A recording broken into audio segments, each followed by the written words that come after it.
Om Amradeshwari Namaha. A warm welcome to all participants and thank you very much for joining us today.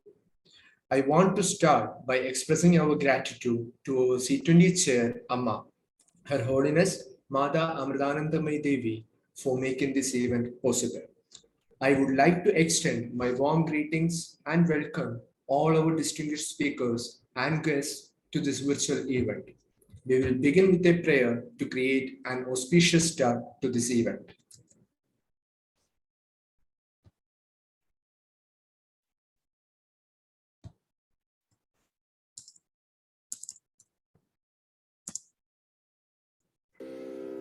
ध्यायामो धवलावगुण्ठनवती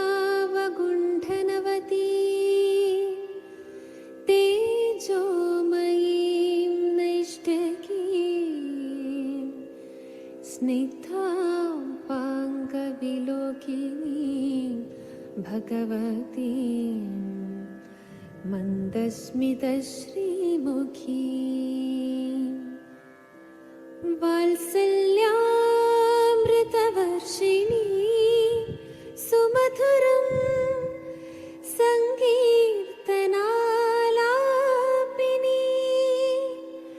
श्यामाङ्गी मधुसिक्तसूक्तिम् अमृतानन्दात्मिकाम् Ishwari अमृतानन्दात्मिकामीश्वरी अमृतानन्दात्मिका Ishwari.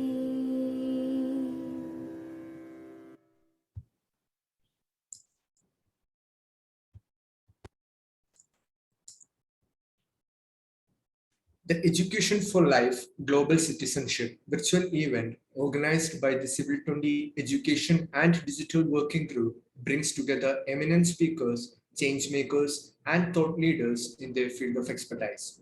Since education is an indispensable part of an individual's life and paves the path and sets the direction that the individual takes his or her life, thought it is certain that the standard education one receives today enables the individual to pursue his or her dreams, interests, and be successful professionally. Materialistically, the question remains whether the individual is content and happy in life. The World Happiness Report, published by the Sustainable Development Solution Network, a global initiative for the United Nations, reports the overall happiness index of the world is around 5.3, with a huge disparity between the most and least happy countries. This calls for an education system that, along with professional and materialistic success, teaches an individual how to live life meaningfully, inculcating values, empathy, acceptance, understanding, and the like to be better prepared for all life experiences, both pleasant and otherwise. We are happy to work with each and every one of you. To be part of a subgroup of your choice, please sign up for our working group. We will share the link with you in our chat shortly. We also look for the best case studies, udaharans, from civil society organizations. Please share a suitable case study with us if you have one. The link will be posted on the chat. You will also be able to submit it later on our C20 working group website. Live transcription has been enabled and is available to all participants. I now introduce Dr. Prema Nedungadi, coordinator of the working group on education and digital transformation. Dr. Prema is the director of Amrita Create, the Amrita Center for Research in Analytics, Technologies and Education, and chair of the School of Computing at Amrita University. She received the Digital India Award from the Ministry of Communication and Information Technology in the category of Digital Empowerment, and the IT Excellence Award for e-learning and education from the Computer Society of India. She was a finalist in Barbara Bush Foundation Adult Literacy X-Prize competition. She has over 100 research publications to her credit. I invite Dr. Nedungadi to deliver the welcome address.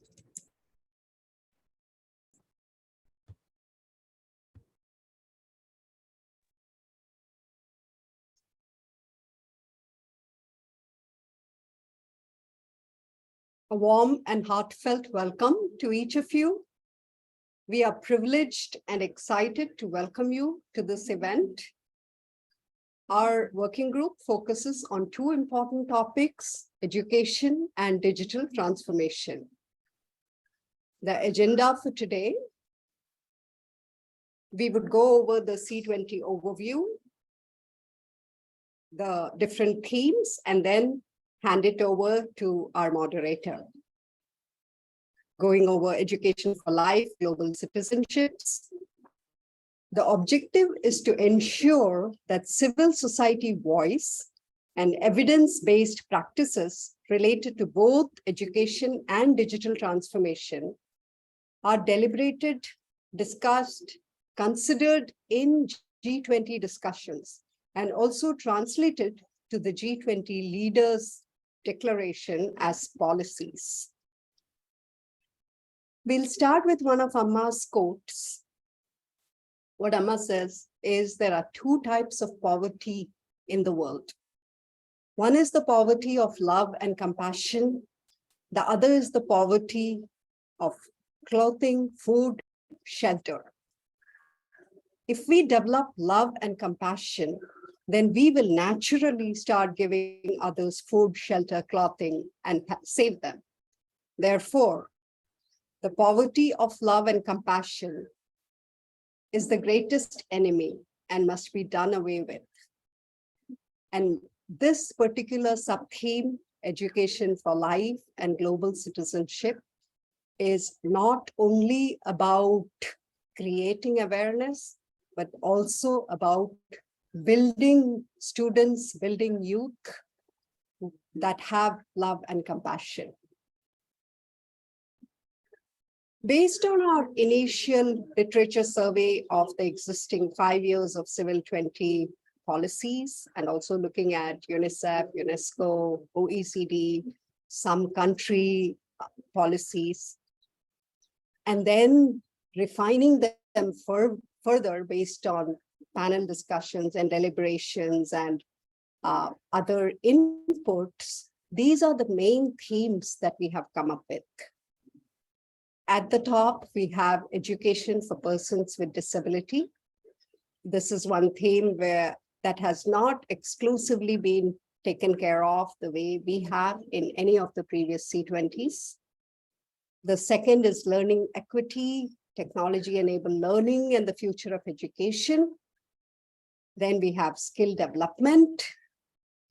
And the foundation for a lot of this is today's theme, education for life and global citizenship. Then there's the digital transformation, which is not limited to education, but we would look at accessibility, livelihood opportunities, healthy governance. So that's a separate huge theme by itself. And education in emergencies, we did not have that as a separate sub-theme initially, but we got a lot of input into how education in emergencies, how education in natural crisis or man-made crisis such as war, to be able to continue education. And so that is another important theme for us. I'll also just quickly go through our milestones. So we had an inaugural ceremony on the February 15th. And then we have this ongoing series of virtual symposiums. We have a C20 Inception Conference where all the 14 working groups will get together under our chair. And then we have one in Northeast, because Northeast India, which is a little bit cut off from the rest of India. So we will have a physical event there. And have representations from all those states. And finally, we have our summit in Surat, symposium in Surat, May 20th and 21st, which will be where we finalize our policy. The next slide, please. And objectives and modalities for today. We want to take your advice, discuss on C20 policy recommendations, building on our preparatory work, and your experience and skills. And there'll be, initially, we will have a short presentation from everybody. Please consider the overall time management so that we stay in time. Participants are welcome to post their questions, comments, and also policy recommendations in the chat. The questions will be taken at the end. And there are 2 sets of questions which will guide the moderated panel discussion. I will let our moderator take those questions. And now let me introduce our moderator to this panel discussion, Dr. Shiv Subramani Krishnamurthy. He's also known as Brahmachari Ramanandamrita Chaitanya. He is lead of the sub-theme for this working group. Brahmachari Ramanandamrita Chaitanya is a monastic disciple of Amma. He oversees Amma spiritual and charitable activities in the Eastern US and Canada. He travels and shares Amma's message, conducts spiritual programs. He also directs the Embracing the World's youth movement and children's programs, Ayudh Americas. And that is a huge program mobilizing youth all over the US. He is also a professor at the School of Computing. He guides PhD scholars at our school here. He earned a PhD in computer science from the University of Maryland, College Park. And he has a lot of journal publications and 17 years of research and teaching experience at various disciplines of computer science. So welcome, Ramanandji, over to you.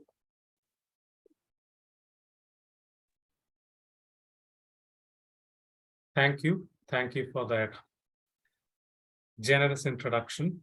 It feels so nice to be with all of you. We have only 3 of the panelists highlighted. Should we add the others too? I think we have only Dr. Roy, Annie, and I think they have to turn their cameras on, only then we can do it. So I guess we're just missing Mary. Otherwise, we're fine. I see Mary here. My camera's on. Okay. Okay. Just in the wrong place. Mhm.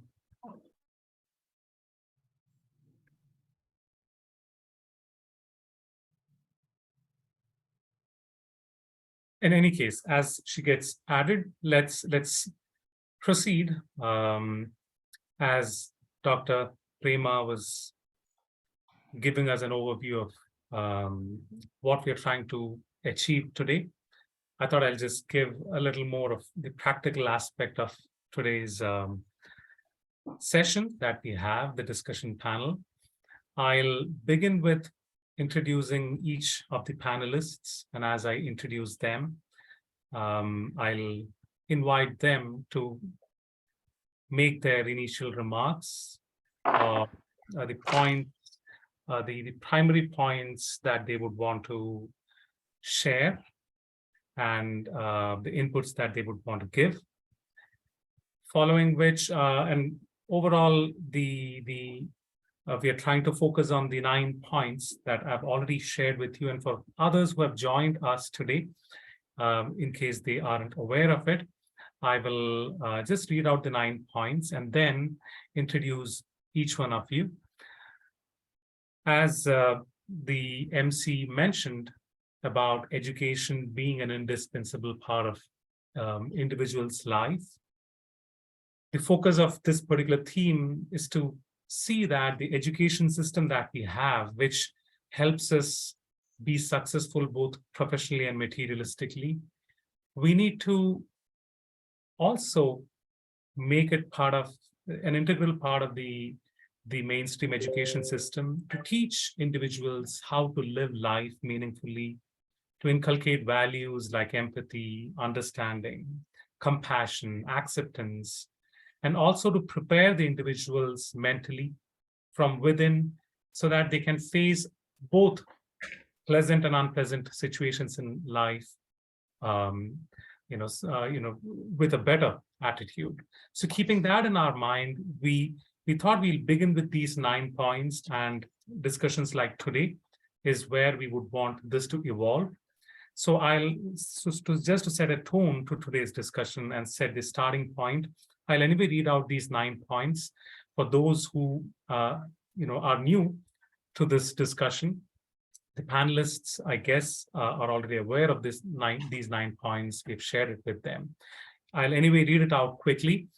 The first one is to include spiritual values like compassion and empathy in our education system. 2, to encourage service-based activities in schools, colleges, workplaces. The third one is to sensitize people about inspiring and successful individuals who have set right example in their life, exemplifying compassion as the message of their life. The fourth one being making mindfulness activities like yoga, meditation, and anything similar available at workplace and schools. Fifth is to educate people about the heritage and the ancient cultures of their respective countries. 6 is to teach people of their moral responsibilities.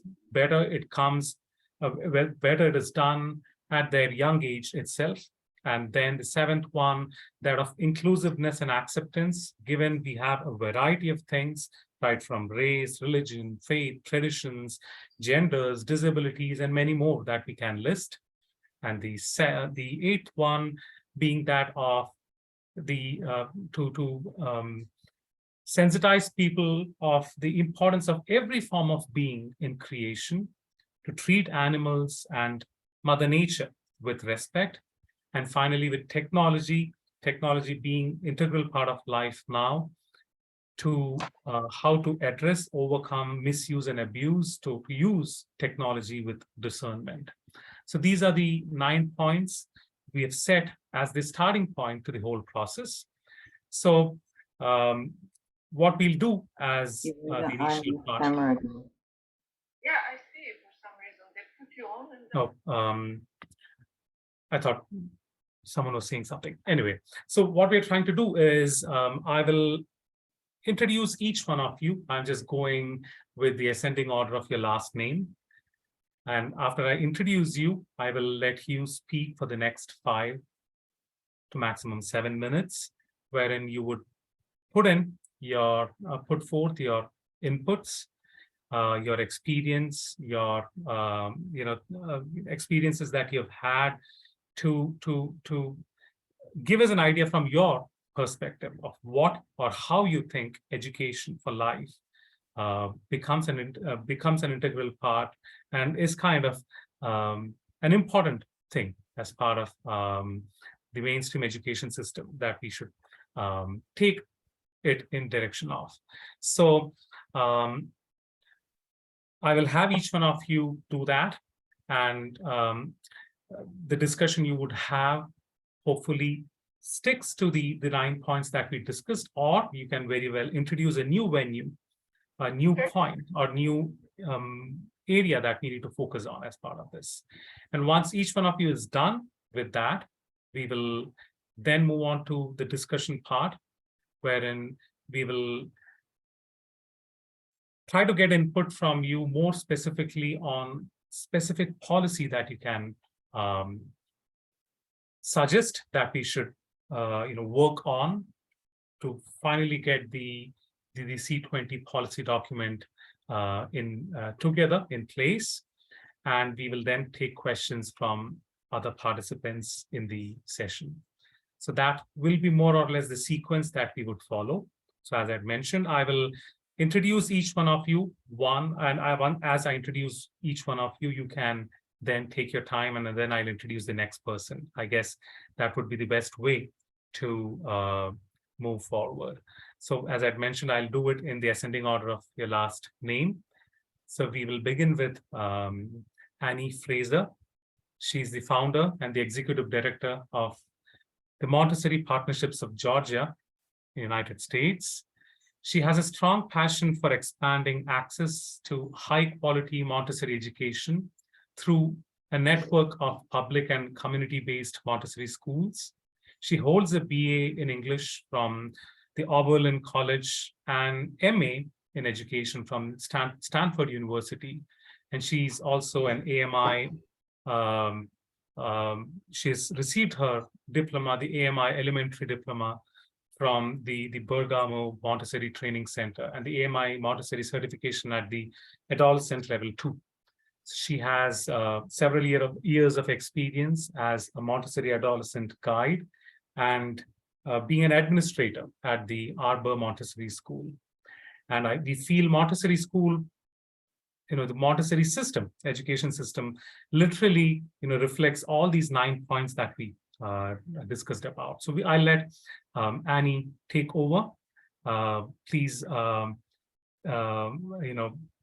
share your points, your inputs with us over the next 5 to 7 minutes. Over to you, Annie. Thank you so much. It is an honor and a delight to be here. I want to express my gratitude to each of you who are hosting.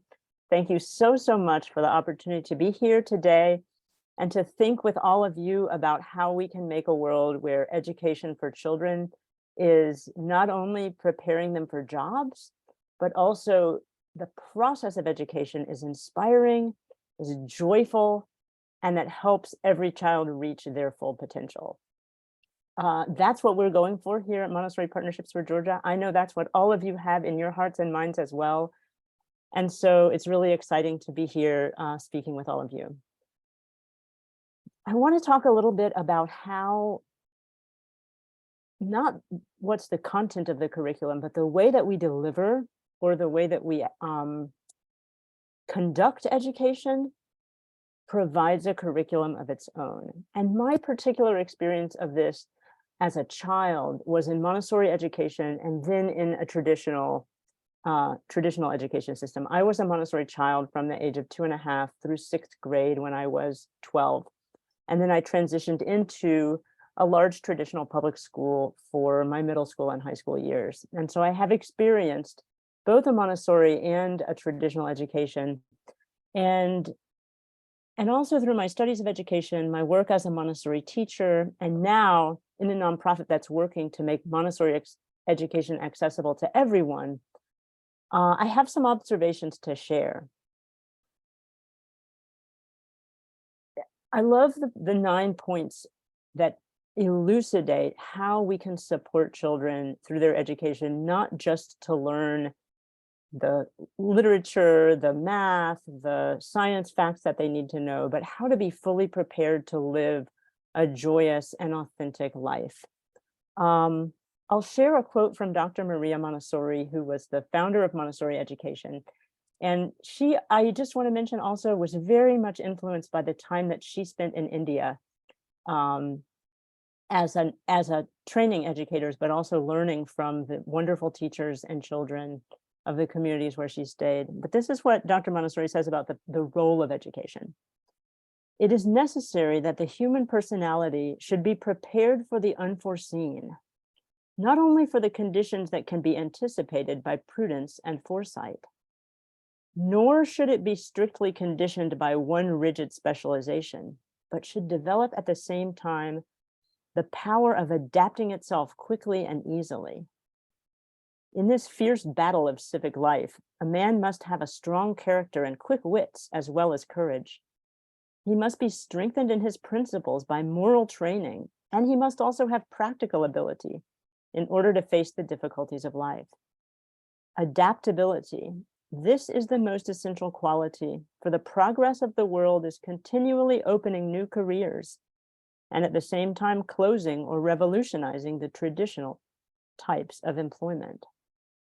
And I think we can all agree that that sense of everything changing is so much more true now than it was 80 years ago when Dr. Montessori wrote those words.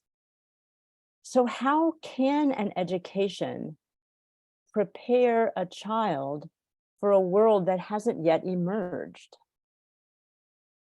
When we think about this, we have to realize that we're going beyond the content of what we're expecting the children to learn from what we formally teach them and into what we sometimes call the hidden curriculum or the silent curriculum. What is it that children are learning from the very structure of the way their school day unfolds?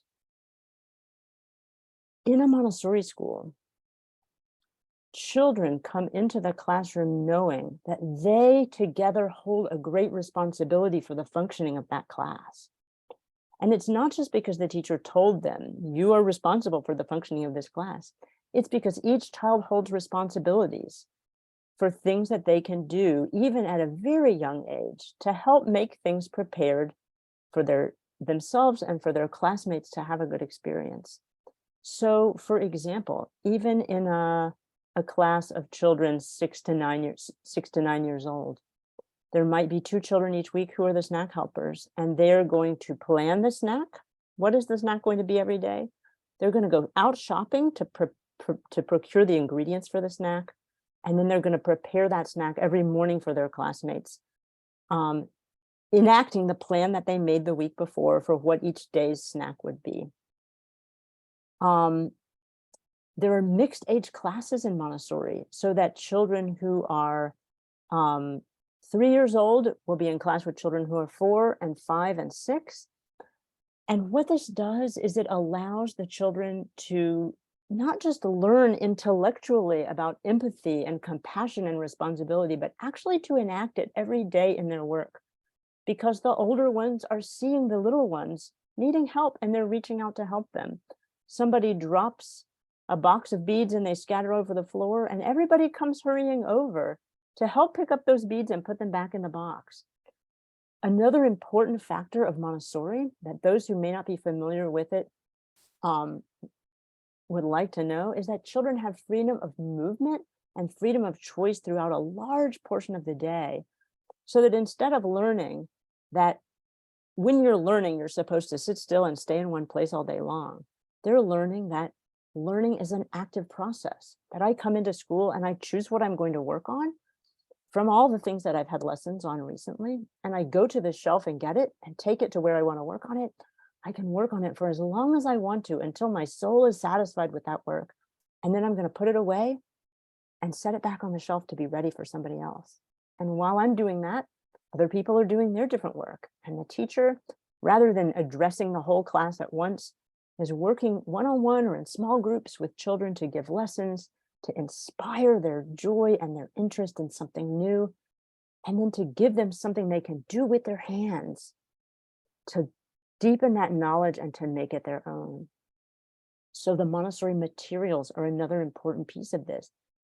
In Montessori, the curriculum, rather than living in the teacher and being directed from the teacher to the group of students as a whole, the curriculum is embodied in all different activities around the classroom that sit on shelves and that are accessible for the children to work with. And many of these materials are self-correcting, so that rather than needing an adult to come and tell you, you got this one right, you got this one wrong, you need to take another look at that, the child themselves can check their work and say, these aren't all fitting where I thought they would. Let me see if I did something wrong that I need to correct. Mario Montessori, Dr. Montessori's son, called the Montessori materials a patient teacher, always patient, always quiet, always supportive, always loving, never criticizing. But the materials are gently letting the children know, I think I need to take another look at that. Imagine the impact on a child then, when they have the power themselves to look at their work and say, I don't think this is right. Let me take another look at that. What a different thing that child is learning from the child who does their work and waits for an adult to come look over their shoulder and say, yes, yes, no, no, yes, yes, no. They're learning a completely different thing. Imagine the difference between what a child is learning, who's collaborating with their peers, who knows that when there's something troubling them, they can walk across the classroom to any of 6 or 7 older kids and say, can you show me how I need to do this again because I think I forgot? Or can you read this for me? I can't read this word right here. What are they learning compared to children who are expected to stay still, to raise their hand and always ask the teacher when they have a question, not to help each other because helping is cheating?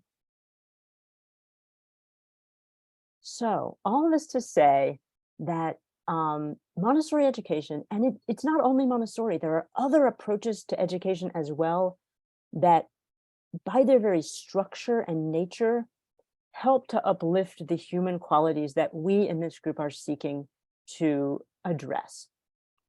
Montessori is the one I'm most familiar with, but I do know of others, and I know that also there are schools that are developing their own methods for creating an education that through its structure and not just through its content is helping children be prepared for life.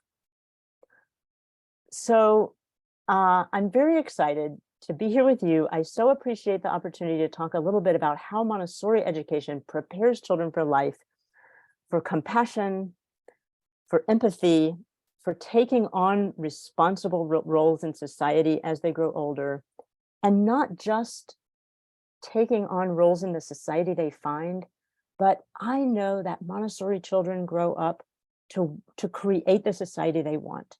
Sometimes parents who are worried about Montessori education ask, what is it, what are our children going to do when they come into the real world? And by that, they mean to say that the real world is not a place where people treat each other with compassion, that it's not a place where you can always ask somebody a question if you need, that the real world is a place of harsh competition and cruelty and, kind of like a place where if you want help, you just have to struggle through it on your own.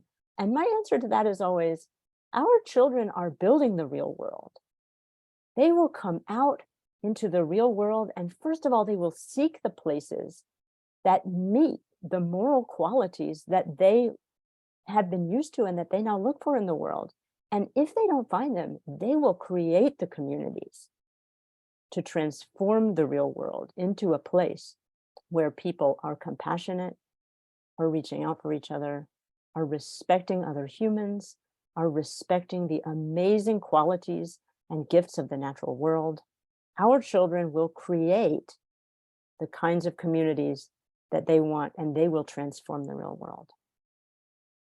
I know so many of you are also working on educational approaches that are getting to this same thing, and I'm very excited to hear from you. So I will gratefully cede the floor and hand it over to Dr. Mary Gordon.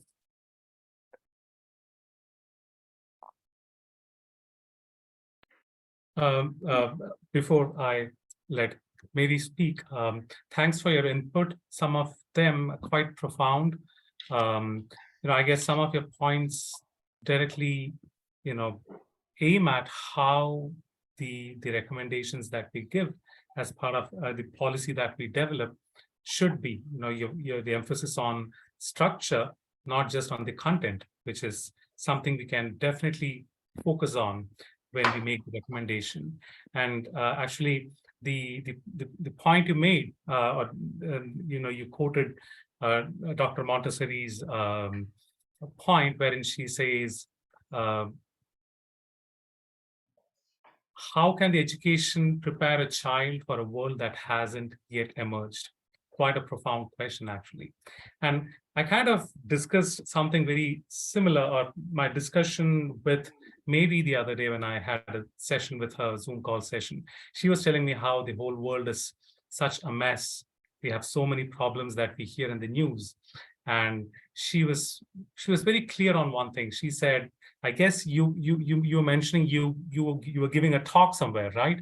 And you said the solution for all these problems is education, and education the best way. And that is the only way out of all these problems, the mess that we see in this world. So we will move on to Mary so that she can share her thoughts. Mary is the founder and the president of the organization called Roots of Empathy and Seeds of Empathy. That's a nonprofit evidence-based program and children's charity. It's dedicated to promoting literacy and empathy among children. She's recognized internationally as an award-winning social entrepreneur, speaker, educator, author, child advocate, and a parenting expert. In addition, she speaks to and consults with governments, educational organizations, public institutions, including WHO, the United Nations, and the Nelson Mandela Foundation. She has been honored with the Governor General of Canada Award for Innovation and conferred with honorary doctorates. And the list goes on in terms of her recognitions.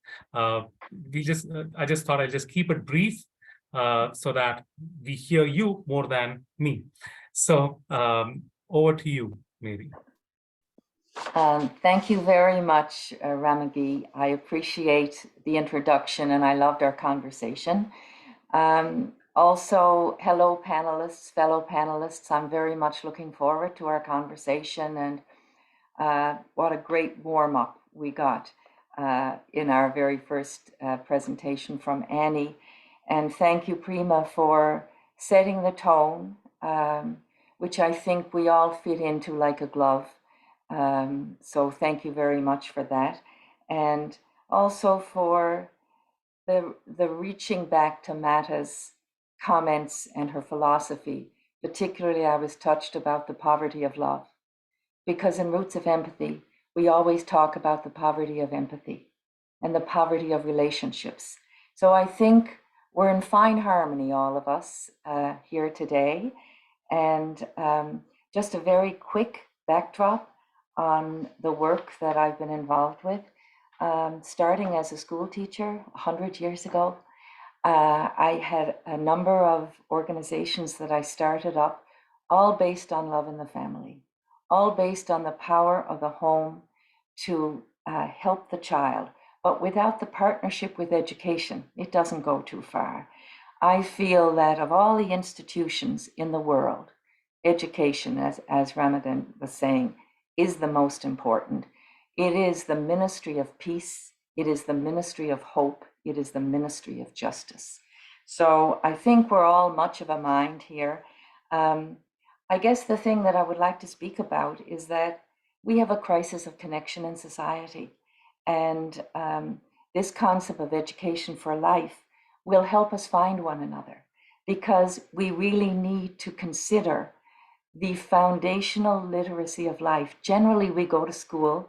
The overarching thing is to learn to read, and the focus of this group is to learn to live, to have a contributing life. To be a citizen is the ability to be able to contribute, and I very much sign up for that. But I think when you look at the foundational literacy of life, it's emotional literacy. Starting as babies, we work with babies and parents with the attachment relationship in Roots of Empathy. And I have to say, that is universal. We work on 4 continents. We work with the family as our teacher. A little tiny baby is our teacher, joins a classroom, follows that baby's development over the whole year, learning about that baby's feelings. All of the children love the baby. But from that guided observation, they then understand when they had those same feelings. So it's experiential learning. It's learning from love of a baby. And then, of course, the program has 4 different curriculum age levels that we can reach children to build empathy. But the affective side of empathy is emotion. And that is the human side of empathy. Many children do develop perspective taking, which is a cognitive aspect of empathy. They develop that in their classrooms. Teachers are really great at helping children take perspective. But we have to be intentional about helping children understand themselves. And in order to be able to connect to and understand others, and to build connection in the world, and to break this impasse of disconnection, we need to help children understand and be able to name their feelings and to read the emotional cues in others. So in Roots of Empathy, we have a lot of discussions about how children feel and about their responsibility in the world to one another, to themselves. Because the children sitting in the classroom today are not only the citizens of tomorrow, they're the leaders of tomorrow, and they're the parents of tomorrow. And the two most important institutions are the family and education. So bringing them together to learn from the power of love really enables. And I think this whole idea of globalization and children being global citizens, we have to do that because this world, as Annie was saying, the world we don't know, what we're preparing for the children. If we prepare the children to connect to others, to understand others, to care, the ethic of care is what affective empathy is about. If we help with that, we will be able to build a much better world, I would say. So education really lights the footpath to the future. Far too many people ache to belong. It should be a right to have a sense of belonging. And in Roots of Empathy, that's what we do, because when children understand how another person might feel, they hurt less and they help more. We work with the principle of intrinsic motivation to do things because it's the right thing to do. Not just to have competition, but as Annie mentioned, to have collaboration, to be able to depend on one another, to realize that many problems are not of your creation. If you're 7 years old and you see injustice in the playground, it's not your fault, but it is your responsibility to do something about it. And we give children voice and agency. And this whole idea of relationships being the primary aspect of life. It's interesting, I just did a presentation in Spain on the new longevity. Who would guess that we would be talking about the new longevity? I certainly never considered myself as having anything to do with that, but what they say is how we start is how we finish. Let's get a good start. So in early education, if little children have a sense of self, that they feel that not just that they're entitled, but they're responsible, that they can help. And to be a citizen means that you are able to contribute. So the youngest child has a sense of being able to contribute. And this world, we heard earlier from the introduction that the plurality of races and genders and abilities, all of those things, we have to realize that it is our common humanity that will allow us to solve these problems. With the millions of people who are displaced without home, without health, without food, without shelter, all of these people are us. Empathy allows you to find yourself in the other. So if through education, we are able to build emotional literacy and able to build empathy, we will be able to address these massive problems in the world that we need to realize that the person on the other side of the mountain, the person whose language you don't understand, is you. And children, I think, are hopeful. And hope is a moral imperative. So I think this idea of our understanding, our common humanity, and reaching for it, we have in children, and we see this in the Roots of Empathy program, we call it a participatory democracy because children are learning experientially and they are helping, they are in the moment. And children learn through relationships. So before I stop and give the next person the floor, just let me say that yes, it is all about children. It is all about love. It is all about empathy. But also, it's all about teachers. Because children do learn through relationships more than through curriculum. We have to love our teachers as well. Teachers are under fire all the time. And I think for us to realize that the relationship the child has with the teacher, the child is watching all the time. It's not just what the teacher says. It's how the teacher looks at the children. It's how the teacher responds to the children. We have to make sure that we hold teachers up, that we support teachers, that we help teachers see children empathically, not just their math score. Children who behave badly in school and cause grief to the teachers, they don't need time out, they need time in, because children wear their pain in their behavior. So children who are acting out really need extra understanding. So let me stop here, and what a delight it is to be part of this group and to be part of such a big and meaningful problem. Thank you for the opportunity.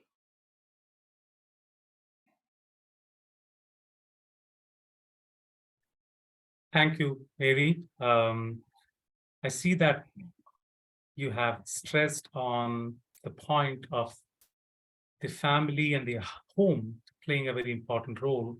And when we think of education, we think only about the formal education system that we have. And you are making a valid point, telling education begins much before we actually go to the school. And even after we go to the school, home, parents, family members, people around us otherwise, they play a very important role in how we develop into a citizen and a responsible citizen. So I guess maybe that gives us a very challenging point to think about in terms of the policy that needs to be developed, wherein we bring in some way how the home, the family, the parents could be kind of pulled into the the recommendation that we make. So there's something that really is going to make us think a lot, and we need to. Thank you for that input.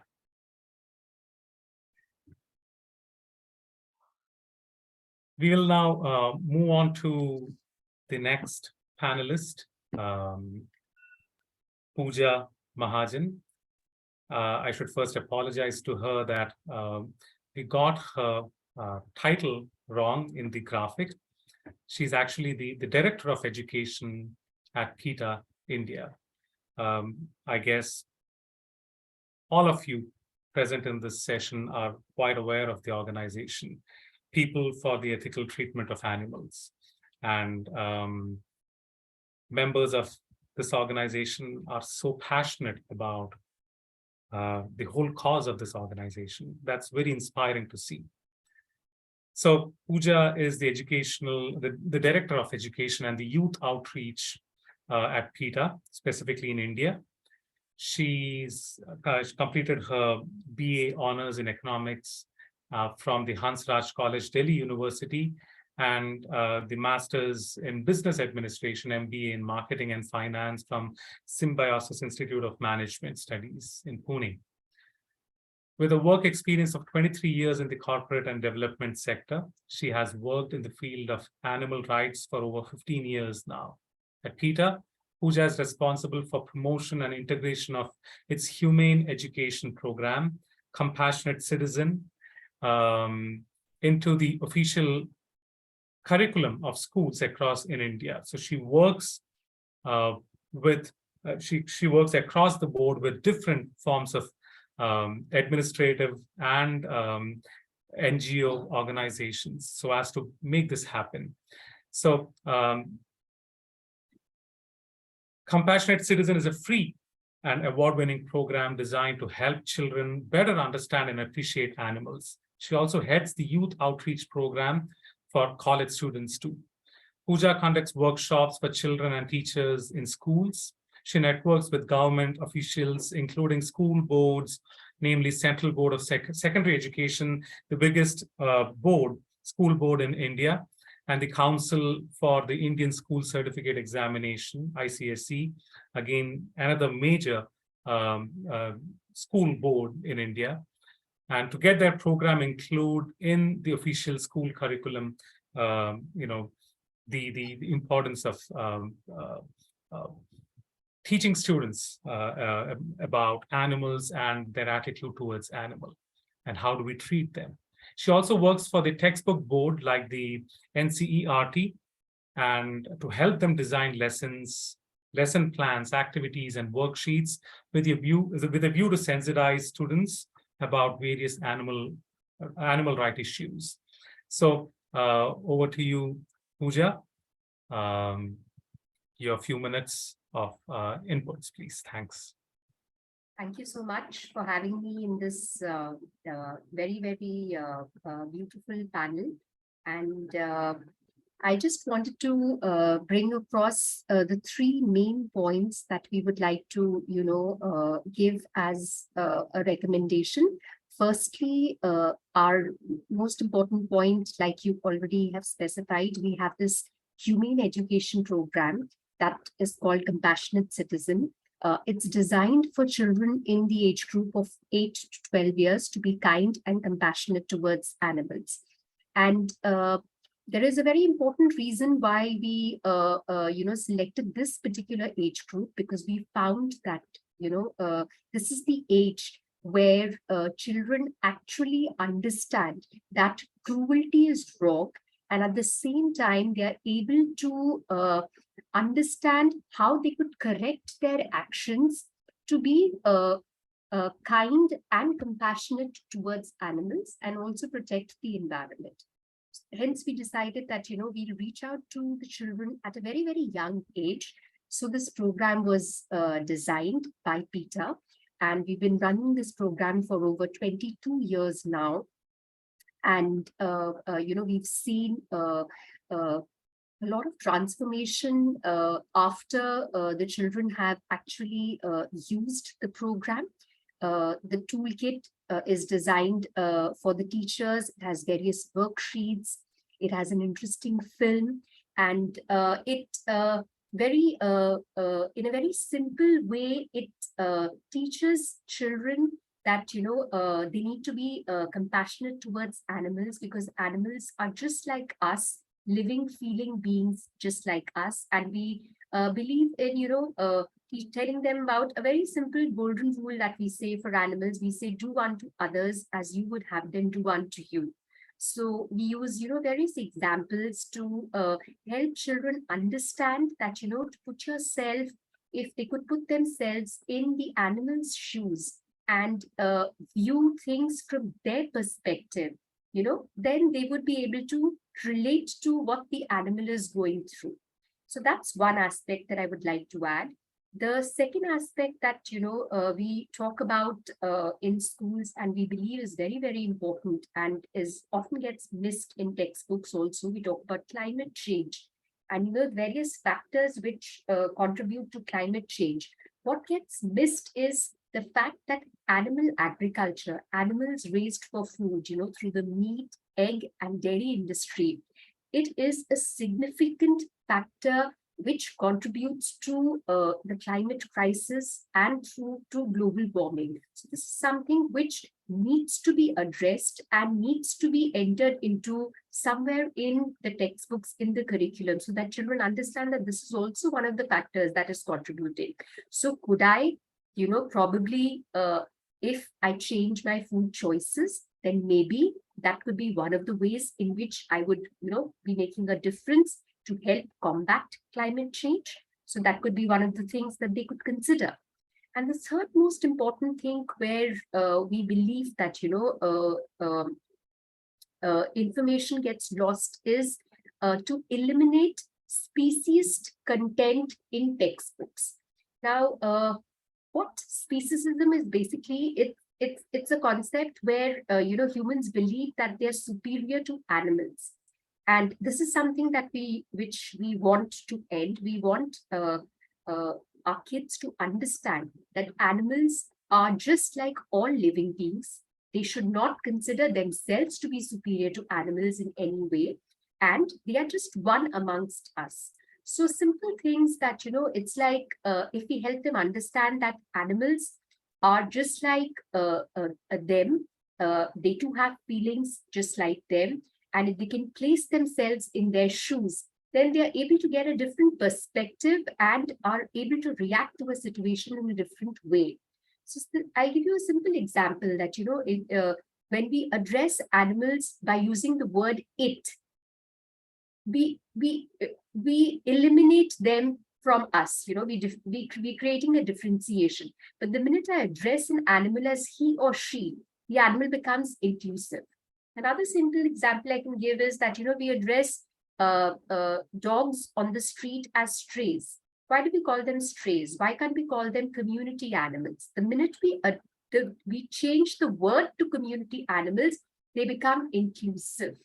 So simple examples like these, wherein we can tell children that they shouldn't differentiate between, we talk about a lot of animals that usually are not spoken about by teachers. Usually we talk a lot about dogs and cats, and kids have a general affection for dogs and cats. They interact a lot with them, but we don't have too many stories wherein we're talking about, say, a rat or a chicken or a bunny rabbit. But the minute we talk about interesting facts about these animals, something like as simple as a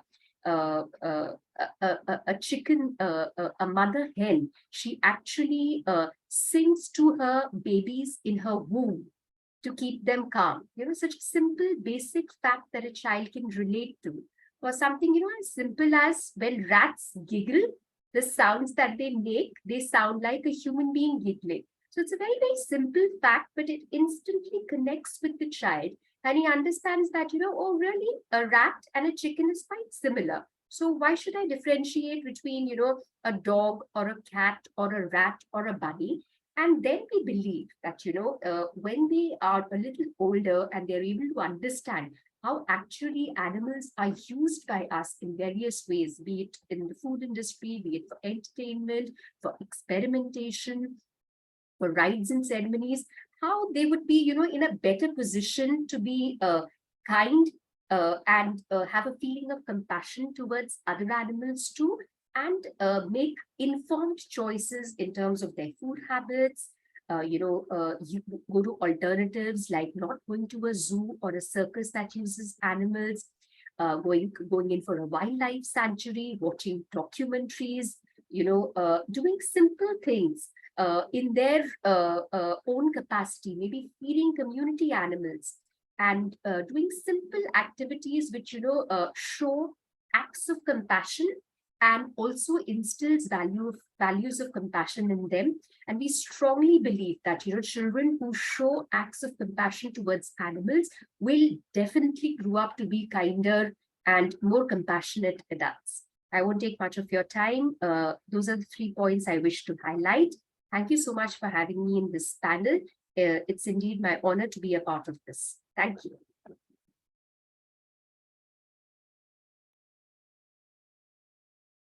Thank you, Pooja.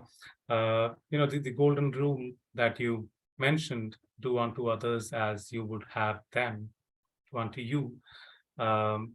It's actually a profound statement. It applies in literally every field that we deal with, or every situation that we deal with in life. And also sensitizing us about, when I spoke with you the other day, is when I learned about the speciesism term. And I guess as many more people need to know about it. So that's something probably we should really think about when we are making the policy, to take these points that you put forth. We've taken notes of what you mentioned. We're recording this session too. So, and I guess we will need to discuss all the more offline after this session. So hopefully you can help us with that.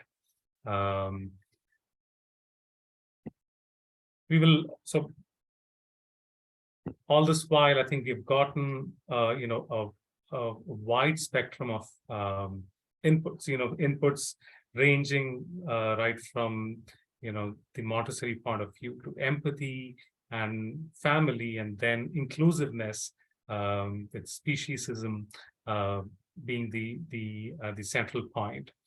We will, after this, move on to Sri Prabhakar Rao, who is the registrar of Bharatiya Vidya Bhavan. Bharatiya Vidya Bhavan, when you hear of Bharatiya Vidya Bhavan in India, two things, at least with me, I'm sure most of you agree with that. Two things come into mind. One is education, the reputation of the school that Bharatiya Vidya Bhavan has, the network of schools. And along with that, the whole concept of culture, or the whole concept of the very idea of education for life, to inculcating values in students. So we're so happy to have you with us. So Shri Prabhakar Rao is the Registrar of Bharati Vidya Bhavan in Coimbatore. He completed his executive management studies at Stanford National University in Singapore and worked in Singapore for 25 years. He previously served as Siemens Ultrasound System Division's Vice President and Director of Asia Pacific Area. Currently, he serves as the advisor of an American company in advanced medical ultrasound research for their presence in Asia Pacific region. He's interested in spiritual studies, and I'm told he's very well versed in many of the Indian scriptures and related, field. So he's interested in spiritual studies, research in scriptures, and has authored books. He firmly believes in tradition, heritage, and culture. We are going to get yet another perspective of inputs here. Welcome you, sir. Please go ahead. Namaste ji. Thank you very much for this lovely and generous introduction. Thank you for inviting me to be part of such a distinguished panel, a panel of distinguished educationists, and as we keep hearing from each one of them, a totally new dimension of education is coming out. I'm so happy to be just a listener here. Thank you very much for inviting me to this. As you have heard from Chaitanya ji, I'm originally a technologist. I am from the biomedical field, biomedical engineering field. And then I widened myself and entered into the domain of spirituality, spiritual studies, spiritual research, spiritual lectures, and authoring books in that field. And then the natural evolution took me to the field of education. I am serving with the honorary capacity with the Bharatiya Vidya Bhavan in Coimbatore. We have 3 schools running here, 2 of them in the matriculation stream and 1 in the CBSE stream. We have about 4,000 students in the 3 schools put together. When I was going through the concept note, I was very happy to see the theme. It's a very, not just the sub-theme, name of the sub-theme, but the content in the concept note. The starting itself was wonderful, that the current education system is preparing the students for success in their professional life, in their material life. But is the individual happy? That was a question that was raised in the concept note. Very, very perceptive of current times. Okay. And it said, hence an education system is necessary that teaches an individual to live life meaningfully. That was there in the concept note. I was very happy to read this. Okay. For doing so, it should inculcate values, empathy. Today, every panelist was talking about empathy and relationship.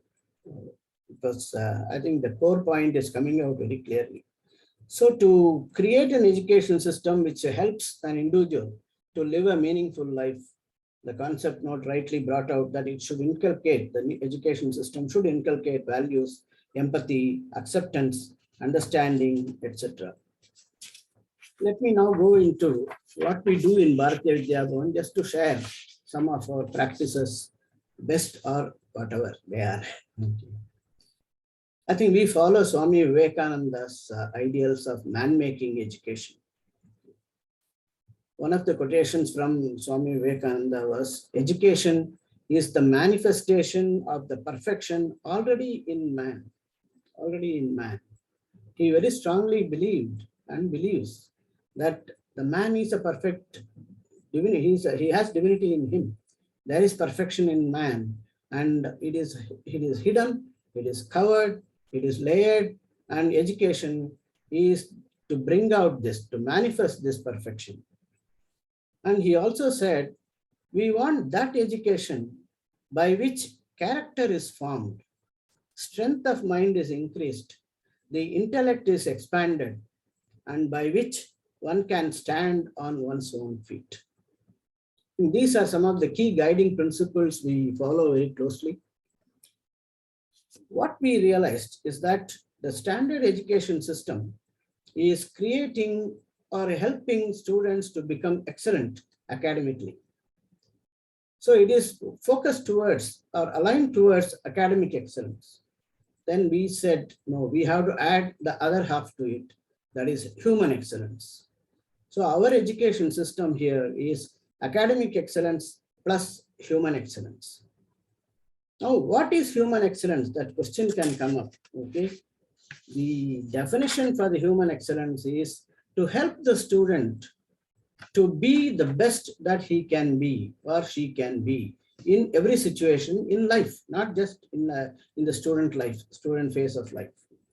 And for that individual to do the best that he or she can do in every endeavor that he or she enters into.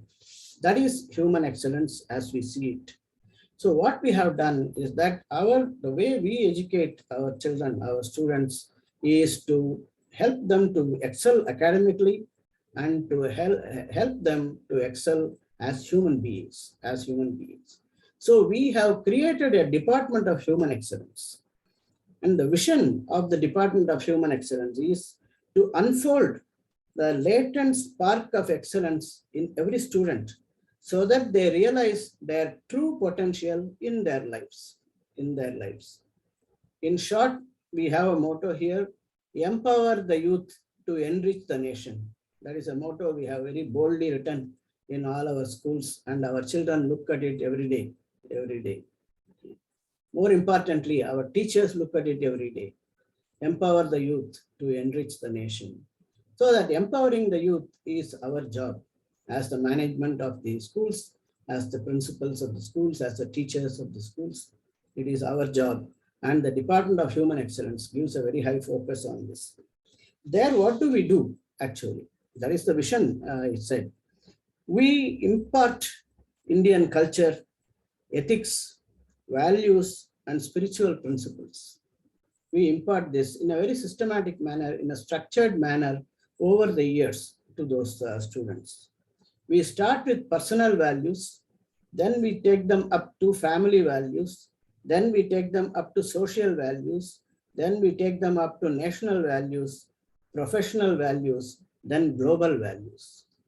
This over years, the child comes as a kindergarten student to us.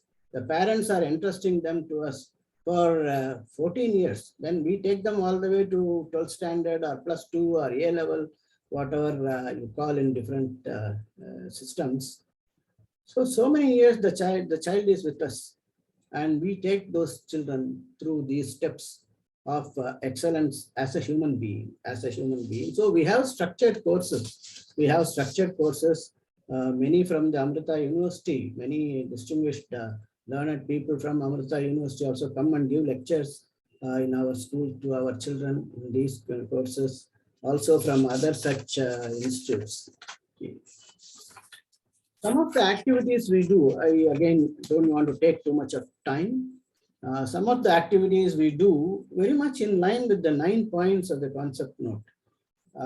We celebrate all the festivals in the school. We ensure that the children understand the meaning behind those festivals, the purpose of those festivals, and also the solidarity and the fraternity, the joy of celebration they should experience. So we celebrate all the festivals in the schools along with the children. We celebrate, again, another good point in the concept note is that we need to connect very inspiring leaders and their biographies, their lives and their principles and the sacrifices they have made in their lives. These things we have to connect to the children because they very often are very, very different generation people. Okay. So we celebrate the anniversaries of great leaders, and on that day we give talks giving about the lives of these great leaders and their contribution to the country, to the society, to the world, and the sacrifices they have made. All these we tell them, we try to inspire them. We try to inspire them.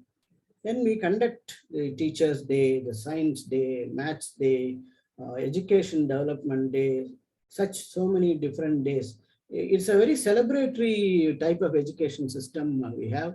Through the celebration, we are constantly imparting some of these very important principles to the children. One of the things, for example, before the examinations, we conduct something called lighting ceremony. We say that the light represents knowledge. The light represents moving from ignorance to wisdom. The light represents moving from darkness to brightness. And we make a lighting ceremony where we pray. We make the children and we jointly pray to the divinities for invoking the blessings for knowledge. This is a lighting ceremony which we do religiously every year. Again, we focus very heavily on the cultural aspects of fine arts. Music, we teach music, we teach dance, classical dance, we teach painting, drawing, yoga, martial arts, crafts. All these are very much part of the curriculum. All these, we believe that these should not be outside the curriculum, because then it becomes optional and then only some of them take it up and all that. So we make all this part of the curriculum. And time in the timetable periods are allocated for these activities. This way, we are trying to bring well-rounded children, well-rounded students who will become responsible citizens of the society they are in. First of all, responsible citizens of the families they are in, and then responsible citizens of the societies they are in, responsible citizens of the countries they are in, and today's globalized world. And very rightly and beautifully put by my co-panelists, a world which we don't know. The new world which is emerging, we don't know in what shape it is going to emerge. I think that is what they are referring to. It's a very, very perceptive thought. We think we know the world, but then we don't know the world. Chat GPT, everyone is talking about now what it is going to do. What it is going to do for the whole world, for the society, for people's mindset 15 years from today, 20 years from today, we don't know. So very rightly they said the emerging world which we don't know, how to prepare the children for them. Some of our panelists are beautifully putting up that.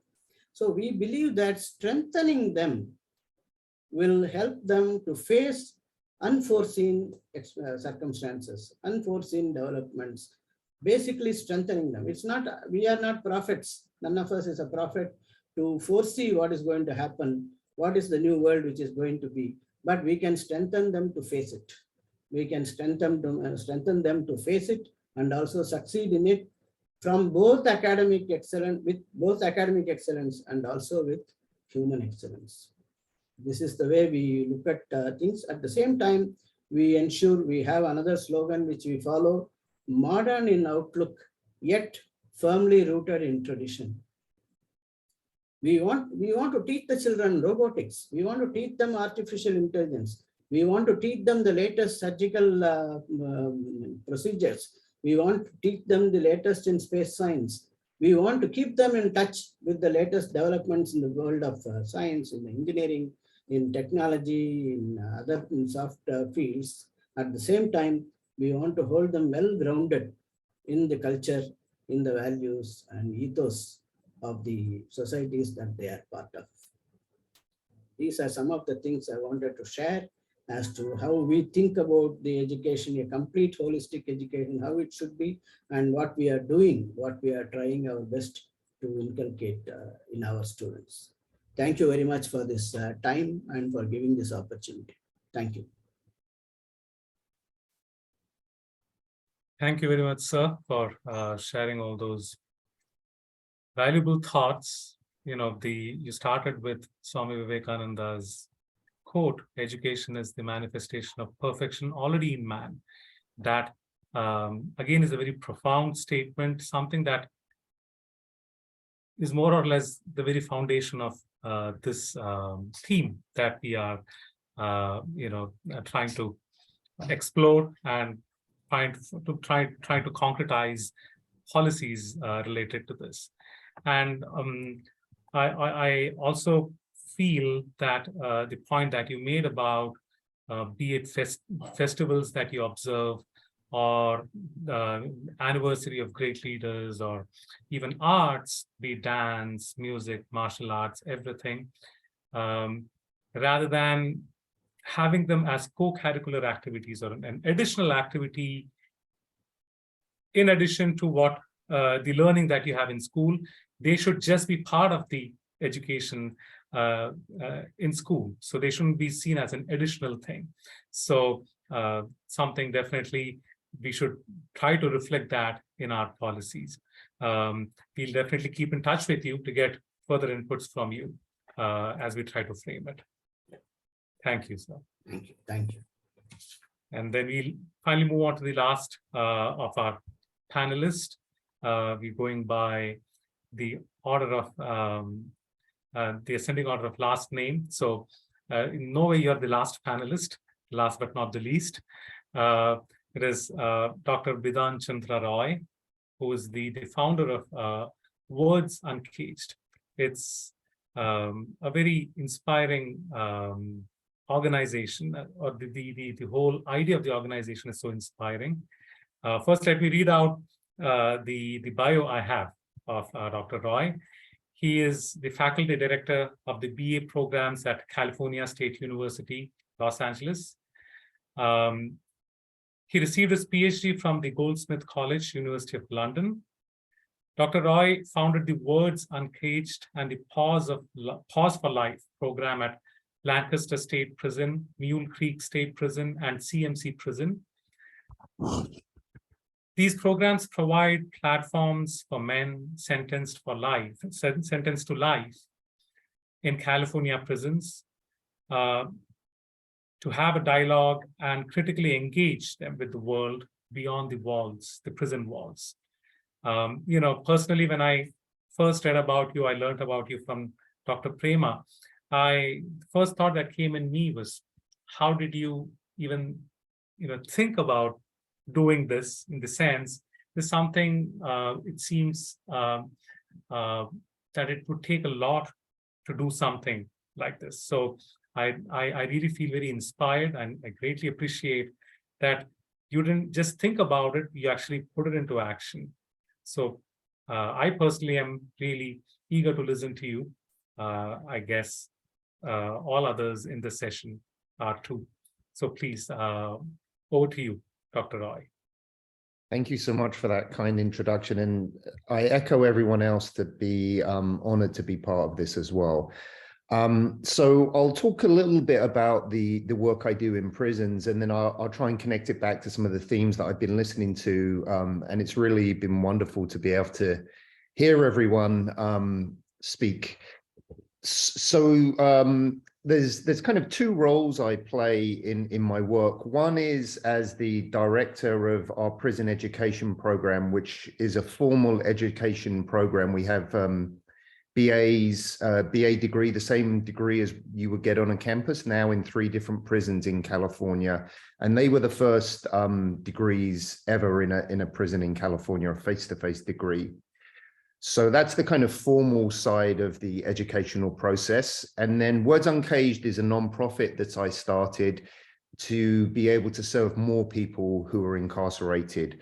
So this work connects to a lot of the themes I've been listening to. I initially started doing the work in the prisons with, it was actually a dog rescue program we started with dogs killed in Los Angeles in the shelters. We were able to set up a program where they were, instead of being killed, taken to the prison to be trained.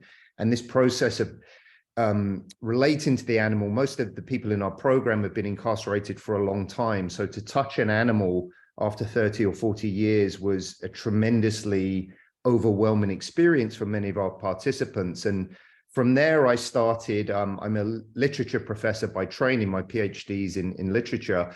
And so storytelling became the kind of method in which we engaged and tried to frame those very intense emotions that people were having from touching animals in the first instance.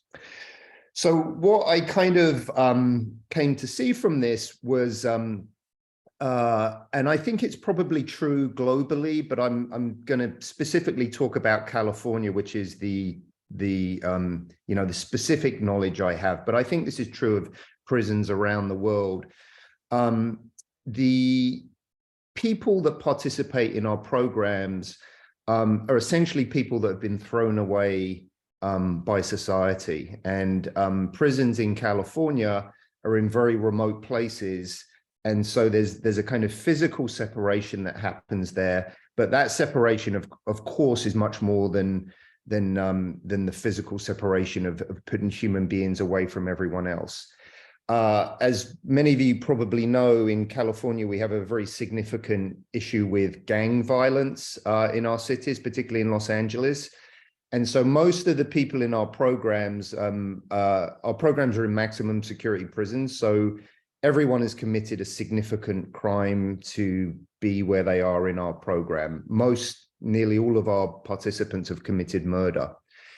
And what I've realized from doing this work for the last 10 or 11 years is that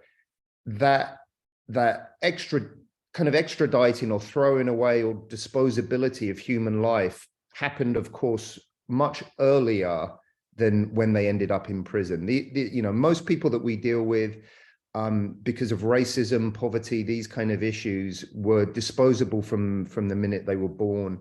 And they didn't have those kind of opportunities, those wonderful schooling of empathy and Montessori schools and things like that. So I guess one of the themes I would like us to address is who gets education. And I think with prison, this is a population that is, particularly excluded from any of these kind of possibilities we're talking about. But I think this is also true, there's applicable lessons from prison education that's true of refugees and other kind of displaced or oppressed populations. So the kind of question of who, and then the second kind of question or theme I've been listening to is the how. How do we teach? And so from my specific standpoint, the kind of method that we've developed is using storytelling as a way to cultivate a lot of those qualities that I heard by the other panelists: compassion, empathy, these kind of values. And I'll give you a specific example of that in a minute.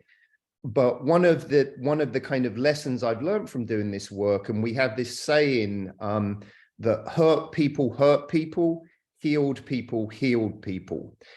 And another way, a more technical way of saying that, I guess, is that trauma is cyclical and is passed on.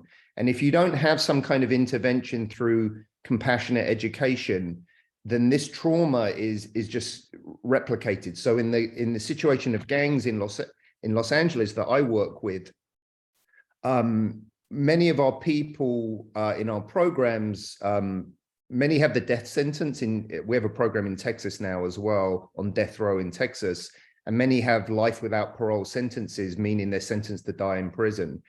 But through the work we've been able to do and through the storytelling process, it has had a significant effect on the lives of these men, not just from the educational standpoint, but by sharing the stories of these men with politicians and public audiences, it's leveraged the freedom of many of the people in our program. So nearly half of our people that had life without parole have been released from prison and are working with me now. Many of them are on our campus.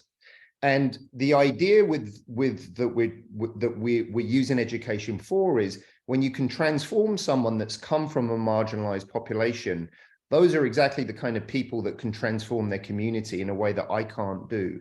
And so we do work now with gang intervention and other programs in Los Angeles with people who were formerly incarcerated that are now the solutions to the problems, that they're often associated with. And that kind of humanistic storytelling, imaginative side of education is what I want to emphasize, because there have been a lot of failed attempts in Los Angeles and California to address gang issues through data and this kind of stuff by outside, kind of so-called experts. And what I found in my experience is that's completely the wrong approach. And it's actually the people from the communities, the people with the lived experience and the knowledge that they have. If you give a platform, you know, in our case, it's storytelling to engage and a structure to engage, then there can be ripple effects of education. It's not just educating an individual, but it's how that education then comes into the world in ways that I really like the point earlier that we can't always imagine when we start this work. And it's not down to the director of the program, me or any of us to dictate necessarily what the end result of that, but to create the conditions and the possibilities for allow people to participate and flourish and pass this kind of stuff on. So one kind of example of how I'm suggesting we kind of think about storytelling or how we use storytelling is to take stories away from the domain of just kind of literature in the traditional way that I was taught it, and to make it a participatory process. So we have a kind of multi-voice storytelling project where, for example, someone that's been involved in a gang and has murdered someone, a drive-by shooting or something like that, which is a very common crime that our participants have committed. The theme that was raised in several of the panels about disconnection is the kind of world that these young people were born into. And we have many of the people in our program that committed murder at 16 years old. And really, I don't say this to excuse the actions, I say it to understand the actions, that they didn't really know what they were doing. They had no idea of the consequences. You know, the brain wasn't developed in a way, the risk taking, the lack of empathy, all the kind of things that were brought up earlier. And then you've committed something that has not only then defined the rest of your life, but has taken a life away of someone else and caused trauma. So what we do is we write that story in a very kind of generic way, just almost like a newspaper article of this happened, this happened, this happened. And then we invite participants to write that story from the perspective of a character that they imagine in that story. So of course, it's the person that killed the trigger, it's the person that was shot, but you have the family of the person that was murdered. You have the passers-by in the community. You know, maybe a kid was going by to school, saw blood on the sidewalk and someone murdered. What does that do to that child? And to look at it from this kind of holistic, multi perspective, and to have people participate from the community, from those in prison, from everywhere, to create this story from all these different perspectives, to use the imagination and to use storytelling as a way to generate empathy, because then you understand what you've done. You know, that's real accountability in a way that you can't get from sentencing someone to death or all the other kind of punitive ways of addressing crime that we have in the United States that I really don't think work at all.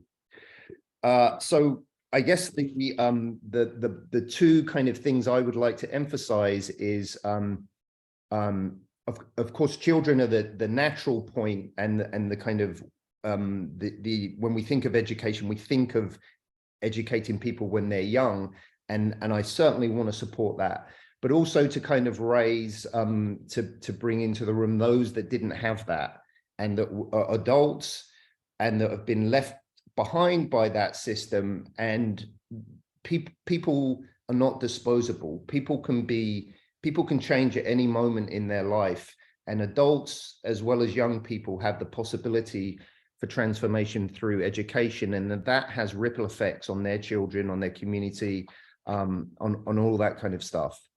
And then in the theme with kind of lifelong learning as well, that, and I know a lot of the panelists have addressed this, that learning and education is not some kind of linear thing that is over when you're 18 or 21 or whatever the age might be, but that it, in fact, you know, should be something, there should be opportunities to cultivate this throughout life. And then lastly, the last kind of theme I was listening to the other panelists that I certainly wanted to reinforce was that what I've learned and why I think storytelling and the imagination and arts and humanity are so critical to education is that the one thing I've seen over and over again with our members who are incarcerated and our students who are incarcerated is the material conditions certainly contributed to how they ended up in prison. You know, and those are super important. But you know, as was kind of mentioned earlier, in a way, those material conditions are the byproduct of other failings of, you know, our relationship to other human beings and our relationship to the planet and those kind of things. And the one thing I've seen in terms of transformation of our members in our incarcerated members is that, yes, it's important to give a job and to give these practical things when people get out of prison. But the most important thing I've seen is meaning. When people have meaning in their life and when they're connected to these values through meaning like compassion and empathy, not only do you not have to ever worry about that person committing a crime again, which I think is the lowest bar, really. We don't even consider that as part of our program. We don't want the person not just to commit a crime, but we want that person to be, you know, a light in the world, to go out and help their community, transform their community. So we want a really high bar for that person. And that only comes with meaning. When people are connected to that, and that is fundamentally how our brains process information, a storytelling process. Meaning comes from telling ourselves stories about the world and connecting in those ways. So I would like to emphasize the imagination and storytelling as ways that we can both encourage people to imagine better worlds in the future, but also as a method of connecting on a daily basis with those values that we're all heralding, like compassion and empathy, that I really do think are the solution to these problems. So thank you so much for having me. I'm honored to be here with everyone.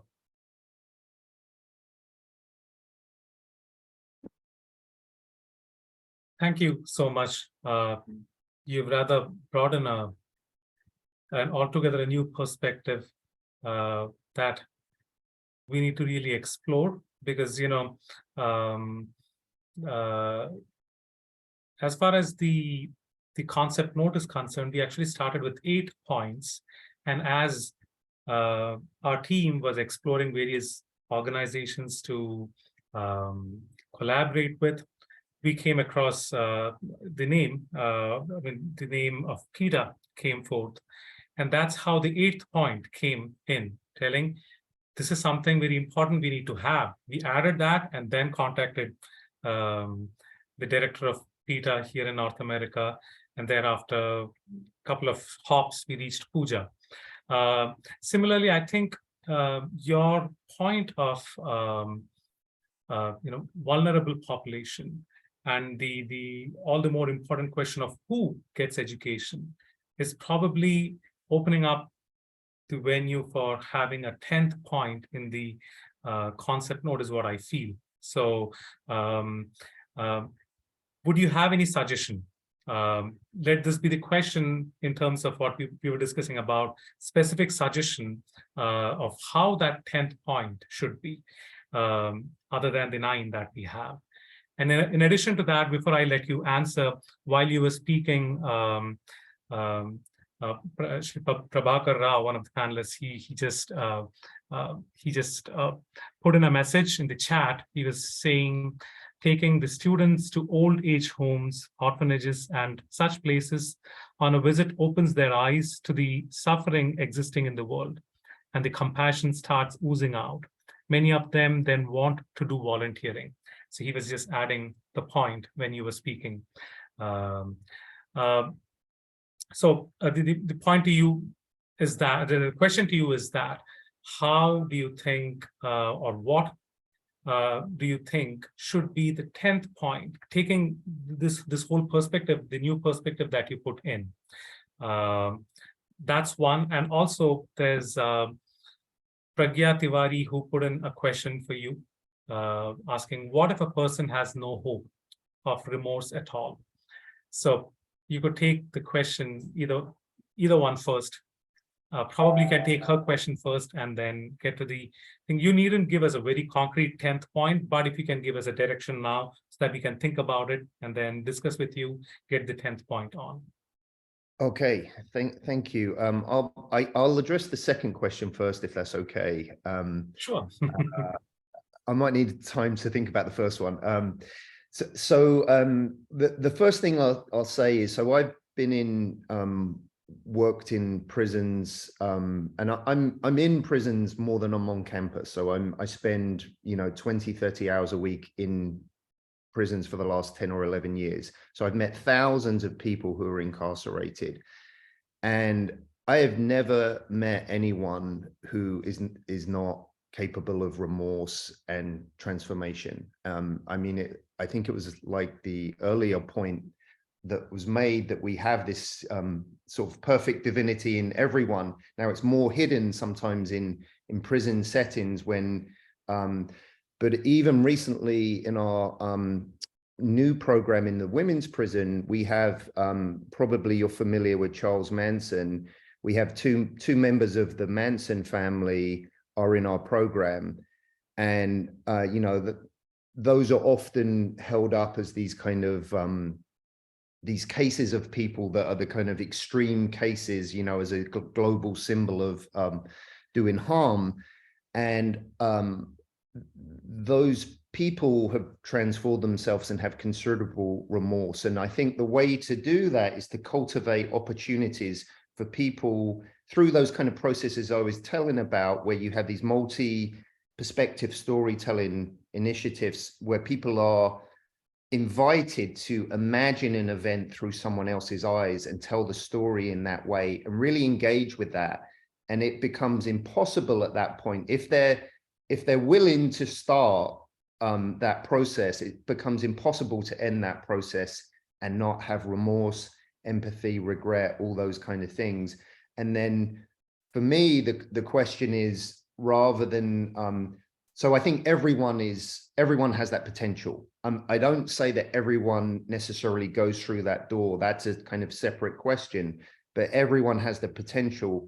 And I think my job is to create the context and situations to allow as many people to share in that possibility as they can. And if they refuse that invitation, that I can't control that kind of thing, but I can set things up to be as successful as possible. So I think everyone has the possibility for transformation and remorse. And I have never met anyone that I've considered irredeemable. Perhaps they exist, but as I say, I have programs on death row in Texas and California and all around the state. People that are considered the worst, sometimes of the worst, and I've never met anyone that I don't think has the capacity for transformation. And then I might let others jump in for the first question, but I think as a kind of policy thing to, I'm not sure how to phrase it, but just to in a sense, to say that we need to cast the net very wide with education and look about how we enable access and on-ramps and possibilities for education in unexpected places where the spirit of it is those that have been thrown away, I feel, deserve education. And that in fact is the homeless populations, all these kind of populations is where we need to have some kind of language that indicates that they are important and they deserve and value education, and that education has value in those settings. But I'll have to think about the wording of it over a little bit of time. Sure. I was definitely not expecting something very solid right away, but just wanted to get an initial input from you so that we get the direction for that additional 10th point, and we'll definitely keep in touch so that we actually build it up. And Amma, the C20 chair, also talks about how even a broken clock, dysfunctional clock, shows the time at least twice right every day. So there is, however insignificant someone is, or however hopeless someone feels, something we need to remind them of is this very point. Even if a clock thinks I'm hopeless, at least twice every day you're showing the right time. So you have at least that in you. So the very beautiful and profound example. So I thought I should just add that. I saw that Mary wanted to add something. Please go ahead. Thank you. Just big congratulations and support for the work that you're doing. And I didn't share that with Roots of Empathy, the reason I started the program was because, and I started it 27 years ago, I had worked with domestic violence and child abuse, and I realized that all of the perpetrators of that pain, the common denominator was the absence of empathy. I met no monsters. I met broken-hearted people who did have remorse, a little bit, and the whole point of Roots of Empathy was to break that intergenerational cycle of violence. And empathy does break it, and I agree with you wholeheartedly. Within every person are the seeds of empathy, and that with love, with encouragement, and with the storytelling, that is a way to reach the inner recesses of a person that have not been shut down, that are never shut down. And I think empathy begets empathy. And I think all of the work that you're doing, you're shining a light on the humanity of everybody. And I love the clock analogy there, but I think we don't allow ourselves to see one another as shared human beings. If we transgress or if we cross a line, somehow or other you're erased. You're not part of the whole thing. And the idea, the work of Roots of Empathy is really about not judging. It's about seeking. It's about finding in yourself the ability to understand how you feel, to be able to find those same feelings in everybody else. And that is the superhighway to being able, as little children, to grow up and not to see with eyes of judgment, but to see with eyes of empathy that they're but for fortune, and that you and I are the same. I just landed lucky and you didn't, but how can I reach you? And how can you reach me? So I think the work that you're doing, I've also worked a lot in prisons, and I've worked a lot with people who feel that there is no place for them in the world. And without question, programs like yours or any program that uses the development of empathy as a tool to break out of concepts that are so destructive to humanity. So I just want to say 3 cheers. Anything I can do to support your effort, I'm in.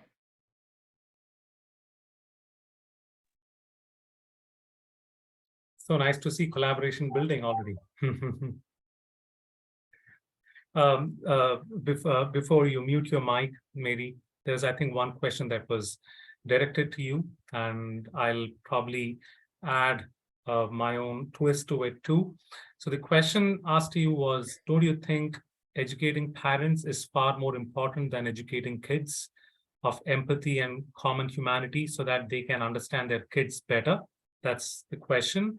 And 2, I thought in terms of talking about hurdles, so my initial idea was to ask about policies to each one of you and hurdles to each one of you. But since we are almost reaching the 2-hour mark since we began, maybe 15 more minutes until it'll be 2 hours, I'm just selectively putting it to you, some of you, either of these questions.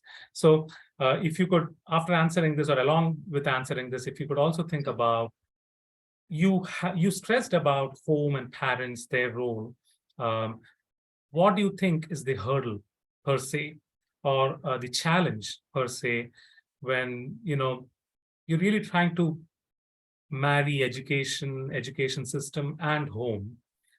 Is there a common challenge that you think we should be concerned about or we should be aware of when we are trying to do the policy?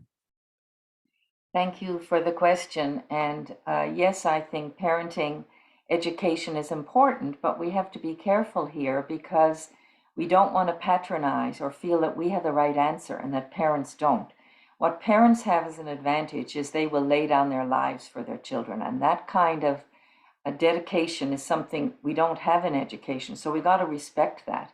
We will dedicate our own lives to the children. But I think my belief, starting as a teacher, I left teaching to set up Canada's first and biggest parenting and family literacy center. Family literacy meaning emotional literacy and traditional literacy, that the love of learning to read starts at home, and the love of self and of others starts at home. So it's created, this is back in 1981, I'm very long in the tooth here, but that became public policy and that went around the world.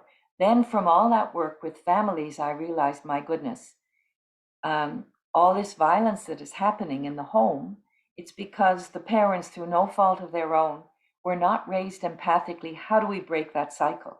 And that's why I started Roots of Empathy. So then I started Roots of Empathy for the children, but then I realized, what about the parents of the children who have Roots of Empathy? So I've come full cycle. So then we have a program for the parents whose children are in Roots of Empathy classrooms called Nurturing Empathy in Children. It's at home. And it's really about how to understand your child empathically through the lens of how temperament, the different ways that children are predisposed to learn. And it takes in all of the concepts, the beautiful concepts that we heard from Venko Bara. I'm sorry, I'm sure I've completely wrecked your name, but I loved the respecting the culture of home. You have a chance to define a culture because you're in a culture, but we don't at Roots of Empathy. What we say is values and culture are paramount, but they are your choice to the family. The broader concept of being able to develop empathy for your child, empathy for yourself, and empathy for the world is something that is absolutely achievable. And we have in Roots of Empathy, and I didn't mention it, we have randomized longitudinal, you'd appreciate this, Bidan, research from 3 continents, showing that when empathy goes up, aggression and violence go down. They stay down over time. The ability to include, to care, to be kind, to all of those positive pro-social things, they go up and they stay up. So it's interesting that in England at the moment, the Youth Endowment Fund has invested £10 million to figure out how to reduce knife violence in 18 to 24-year-olds. And one of the programs that they invested in is Roots of Empathy with 9-year-old children. That if we can help 9-year-old children understand how others feel, and that if you hurt them, they know what it feels like, that we can prevent knife violence at 18 to 24-year-olds. So I think parents and family and teachers are all interconnected, and we need to respect and connect to one another so that we can change outcomes for the children today and all people tomorrow.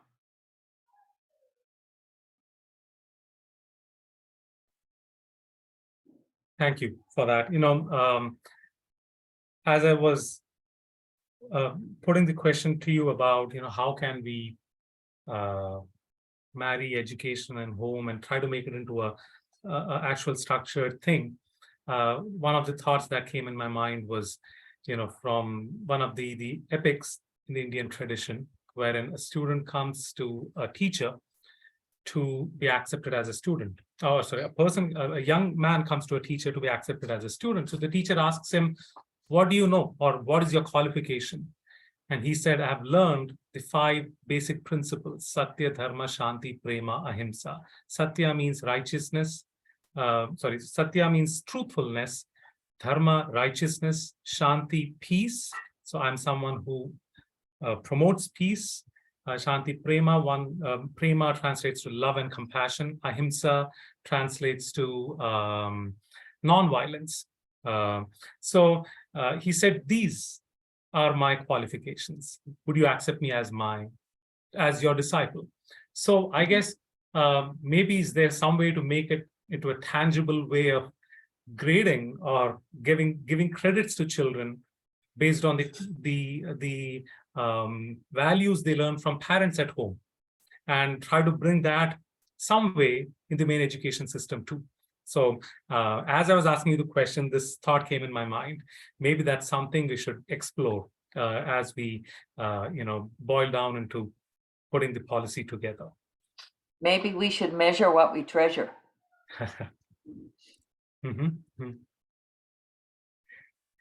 Great.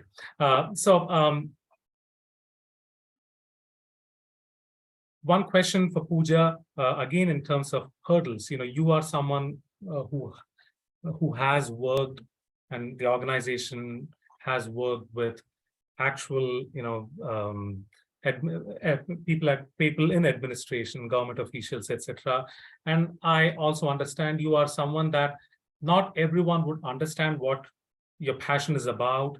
They may not really understand the direction that you're going in. So that definitely is a hurdle. How have you handled this kind of a hurdle? And if you can put it in terms of when we write the policy, what should we keep in mind in terms of hurdles that come and how do we handle them? But what should we keep in mind as we address them? So, it's a very good question because PETA is considered to be a rights group, and they have very strong views, and people think, in fact, they believe that we use harsh ways of talking about the cruelty that's done on animals, in terms of the videos being very gory, and the messaging being very loud. And we are often, told that, why do you use such gory messaging, or why do you use stuff like nudity to talk about a simple fact that, you need to be compassionate towards animals. That was perfectly understandable. What we usually tell people is that the fact that, we use this kind of messaging is to basically gain attention. Like you mentioned that, people don't talk about animals. They don't consider animals to be in the list of priorities. So the only way when we started out was the shock factor to create attention. Once that shock factor was instilled, then of course, we understood that, you don't really need to create this shock factor. And the good thing that we did was we understood that this shock factor and the fact that, the messaging needs to be more subtle, we implemented that in the school program. So our school program is very different from the messaging that you probably see, on social media, you probably see on television. The messaging is very simple. So when I conduct a workshop, I would not go and tell a child because the child is very young to even understand the larger picture of changing his food habit. Now, food habits is something which they are developed at home. A child would eat what the child would be given to by the parent. And, that's how they develop their food habits and all. So I wouldn't want to be the person who would go into a classroom and say that, if you're consuming meat, then, use a language like meat is murder, don't eat meat. Instead, what I would do is I would tell the child how compassionate a chicken is, share interesting facts about chickens, keep it very generic, talk about the need to be compassionate towards all living beings, generally talk about the fact that, how animals are used in various ways like food, entertainment, experimentation, but not, force my views on the child and ask him to turn vegetarian or vegan. So that's not what we do. But, where we believe that we could actually, talk about is something which is like, you certainly do away with things like leather. Leather is something which a child can easily give up. Or you could, give up going to a zoo or not go to a circus using animals. Now, these are certain things which I can emphatically share with the child and tell a child not to do and explain that. But when it comes to food habits, I would rather be a little subtle and not talk about it, not talk about the fact that, because they're very young and impressionable. So I would want them to make an informed choice when they are a little older and understand for themselves that, why they should not hurt animals. And we believe that if we can sow that seed of compassion, then the child will automatically, at some point of time, would take a decision to be compassionate and include food in also, in changing one of the habits is the food habits. But that's something which should happen eventually and shouldn't be something that I force upon on a child. So that's, I feel that, we face these kind of hurdles, and this is how we typically deal with them, is by very subtly touching on the topic and, providing information to the child and then leaving it to the child to make an informed choice is what we believe in is the correct way to, talk about our issues.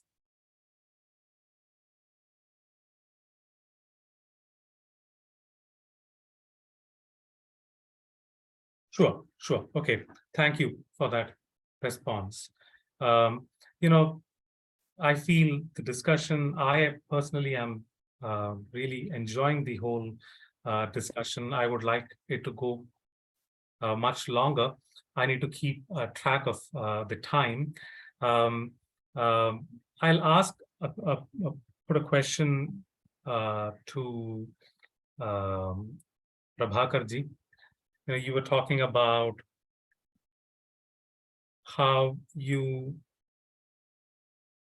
educate children of the significance of the various festivities we have in India. Literally, in India, we have a holiday, especially for the panelists from US or anyone else, not from India.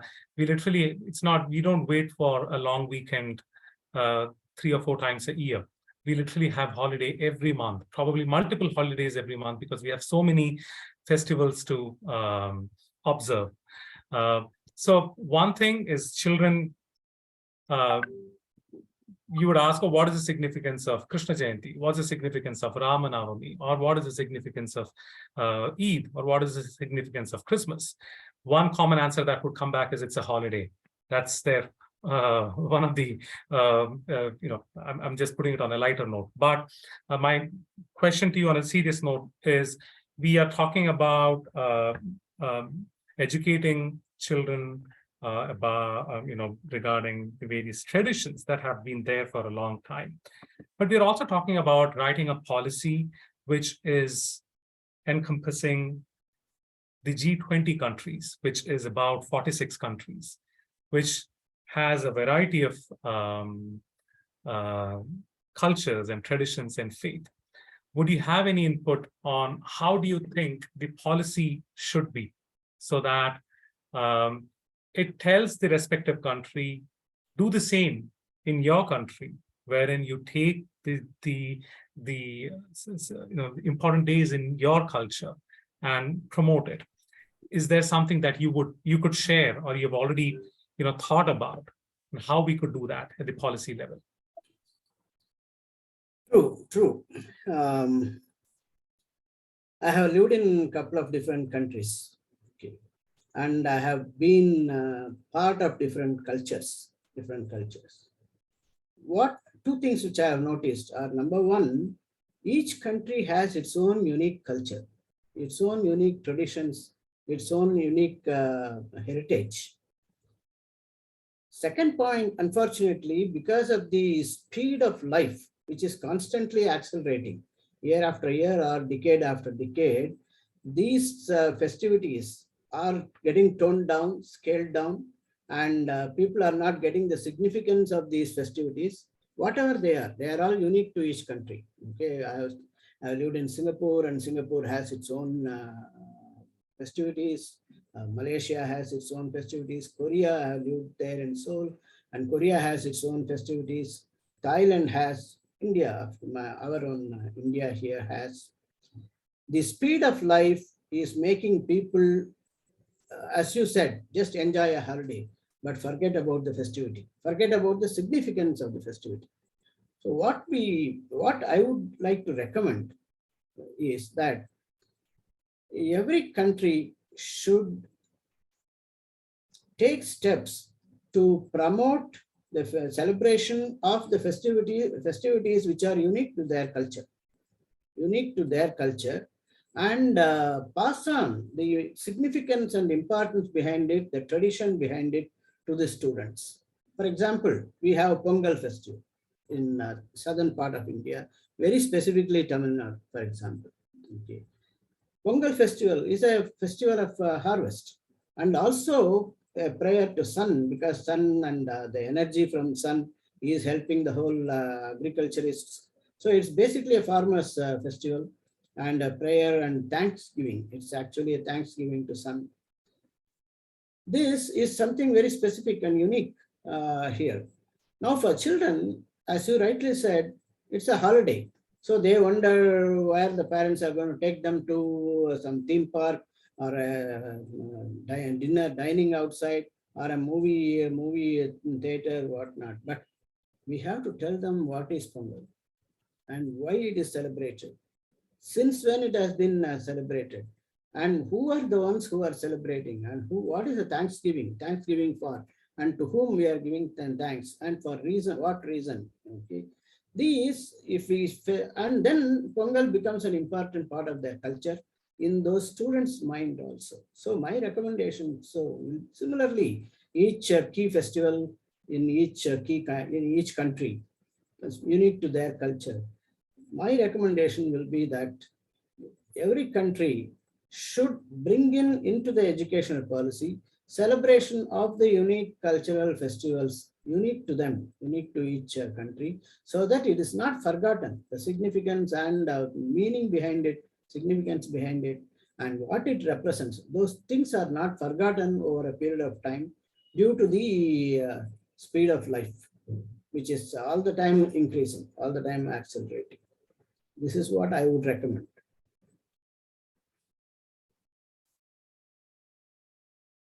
And if you would permit me, do you think it would be probably a good idea to also probably mention that they can probably identify 4 festivities, important festivities, start with that, make that into a trend, that those 4 are observed with the significance, then make it more and more. India probably should start with 10 and then they can make it big. Yes. Yes, I think that's a good starting point. Select number. Maybe we may not have to give a specific number, but each country can start with a select number which is reasonable, and encompasses. There are diversities even within the country, so that should encompass the various diverse subcultures within the country. So the number, as we said, there can be a number. That number can vary from country to country. Sure. Thank you. And I think we'll have just one last question to Annie. And after that, we will just open it up to any of the panelists if they would want to make any concluding remarks. We've breached the 2-hour mark. So just being sensitive of time.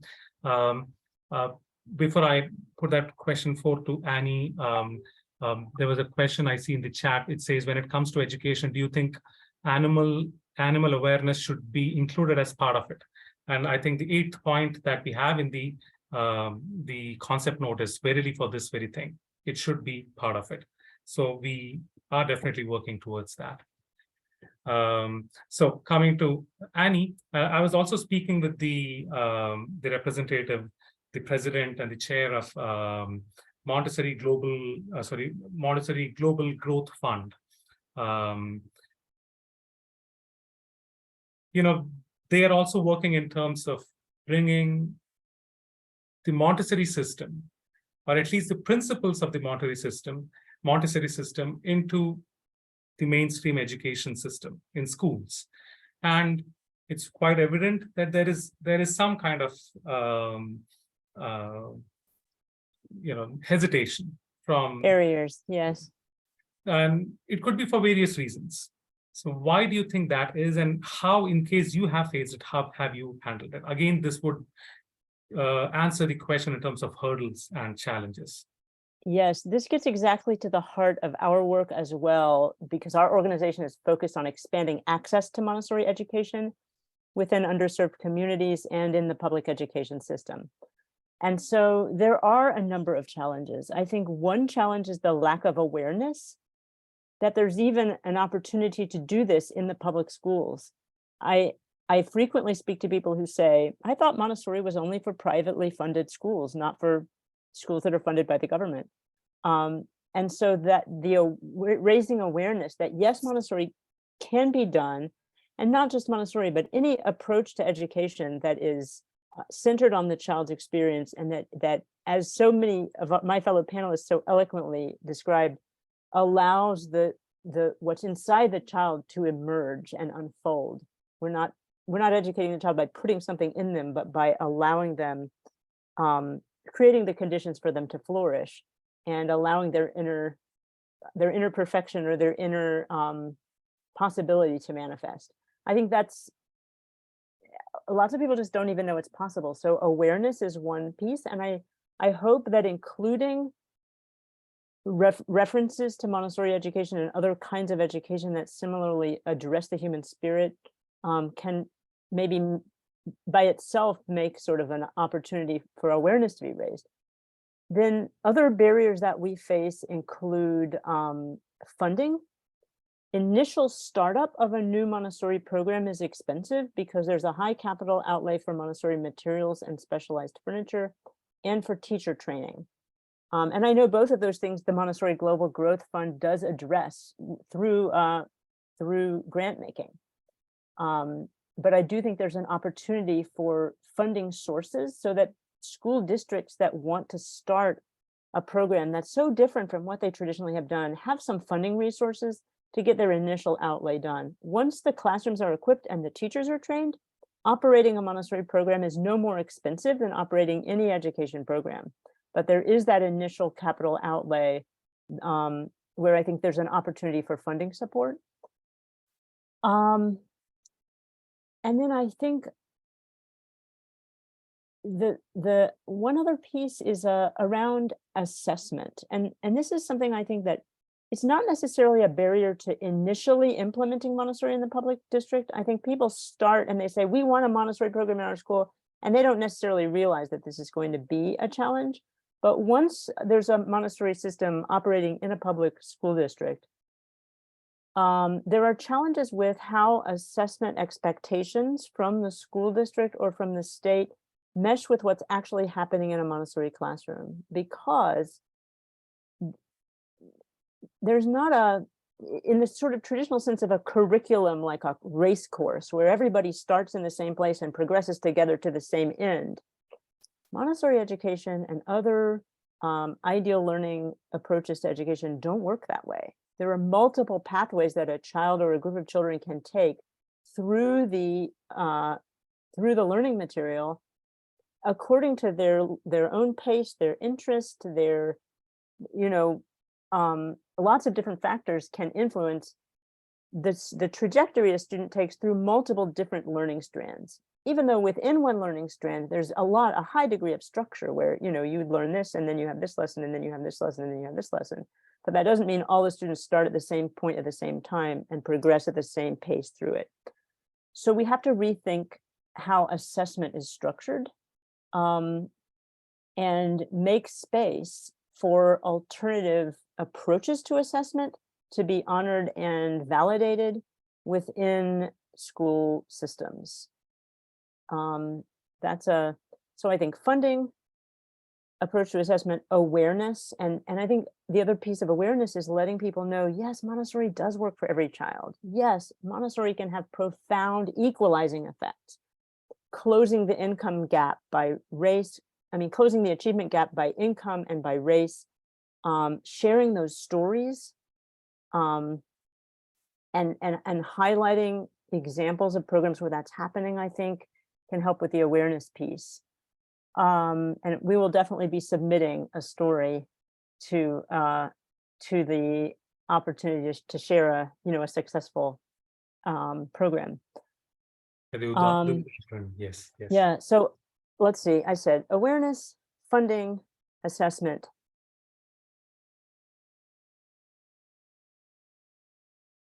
I think those are teacher training is the other big one. I think access to quality teacher training is challenging. And again, funding can come to that. Are there ways that people who want to become Montessori teachers can have access to the teacher training without having to self-fund? And without the funding having to be on the heads of the school districts as well, because we have many underserved school districts where the district itself just doesn't have a lot of extra money, especially our smaller rural districts could not afford to send 5 teachers to a $7,000 training to start a new Montessori program. So could there be funding and support for Montessori teacher training as well? So that's those are the policy recommendations that I would say could help address the barriers we've seen in our work within the state of Georgia in the US to work to expand access to Montessori so that all children can have an education that lights them up. Sure. So these 4 are the things that we are going to face too in case we are trying to see education for life as integral part of the mainstream education system. Thanks a lot. I sincerely thank each one of you, each of the panelists. I think you really added so much meaning to this couple of hours that we were together. Before we conclude, and I would probably ask Dr. Prema, the principal coordinator of the whole education and digital transformation working group, in case she has anything to say. We'll end with that, but just before she does that, we will take a group picture. So I would request all the participants, not just the panelists, if you wouldn't mind, just turn on your video. We'll take a group picture. That's been the trend with all the C20 events. And after which we'll just have Dr. Prema, put in her concluding remarks, and we'll end the session with your permission.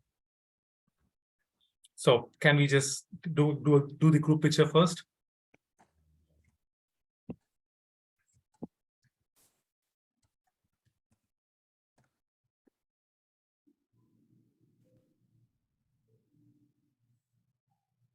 That's okay.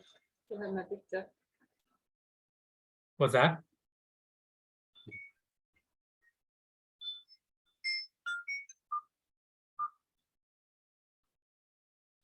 Is that good enough, Amal? If you are yet to open the cameras, sir, we have enabled the camera option. Okay. To all participants. The countdown starts now. You have 5 seconds to turn on your camera. 5, 4, 3, 2, 1. Say cheese.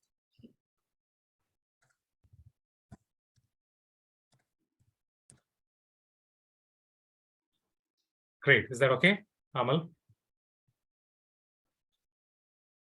Yes, sir. We are fine. Thank you. And before I hand it over to Prema Chechi to put in her concluding remarks, I would personally want to thank Amal, Reshma, and then you also see Elizabeth, Lizzie. They've been just like working in the background, taking notes of all that the panelists mentioned, so that we could, get a live closed caption, and then we form questions and comments based on that. A lot of work that's happening in the background. Dr. Prema, other than Amal and Lizzie, anyone else that we should thank? Yeah, there's a whole team behind. Whole big team. Okay. Thanks to the team. Yes. To keep it simple. Okay, please go ahead with your concluding remarks. So I must say it has been a phenomenal panel, and each of you brought in such a different perspective. We definitely have a lot of things that are emphasized from our current policy suggestions, and also some new things that came in. I liked was it Annie that used the term intrinsic motivation? And Mary's point about the teachers themselves, we care for the teachers, and also that the teachers have to show empathy. In many other sub-themes, teacher education has come up in a big way. For example, we were proposing that even all teachers should understand inclusive education and learn learn how to accommodate children with disabilities. But this is also showing that the teachers having to show empathy in practice. That could be an addition that we have not yet done. And within Roy, of course, the exemplary example that you showed with prison populations, the change that happened in them. And I had told Bidhan Roy earlier that our chair, Amma, has also initiated a program where every single prison in the state of Kerala, yoga and meditation was taught. And now we are also completing it in another state. And there is a lot of difference.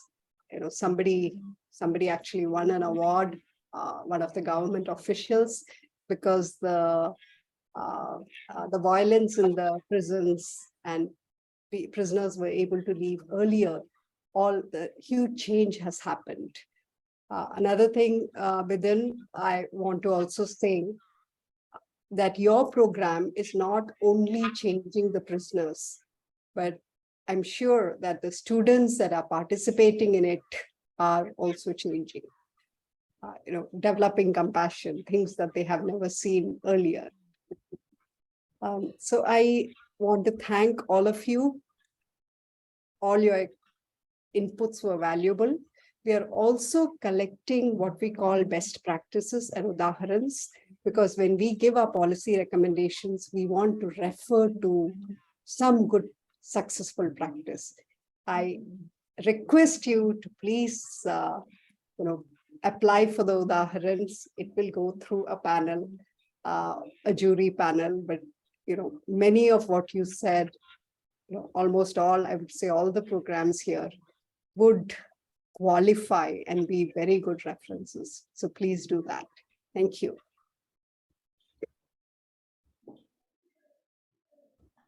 Thank you all. Thank you once again.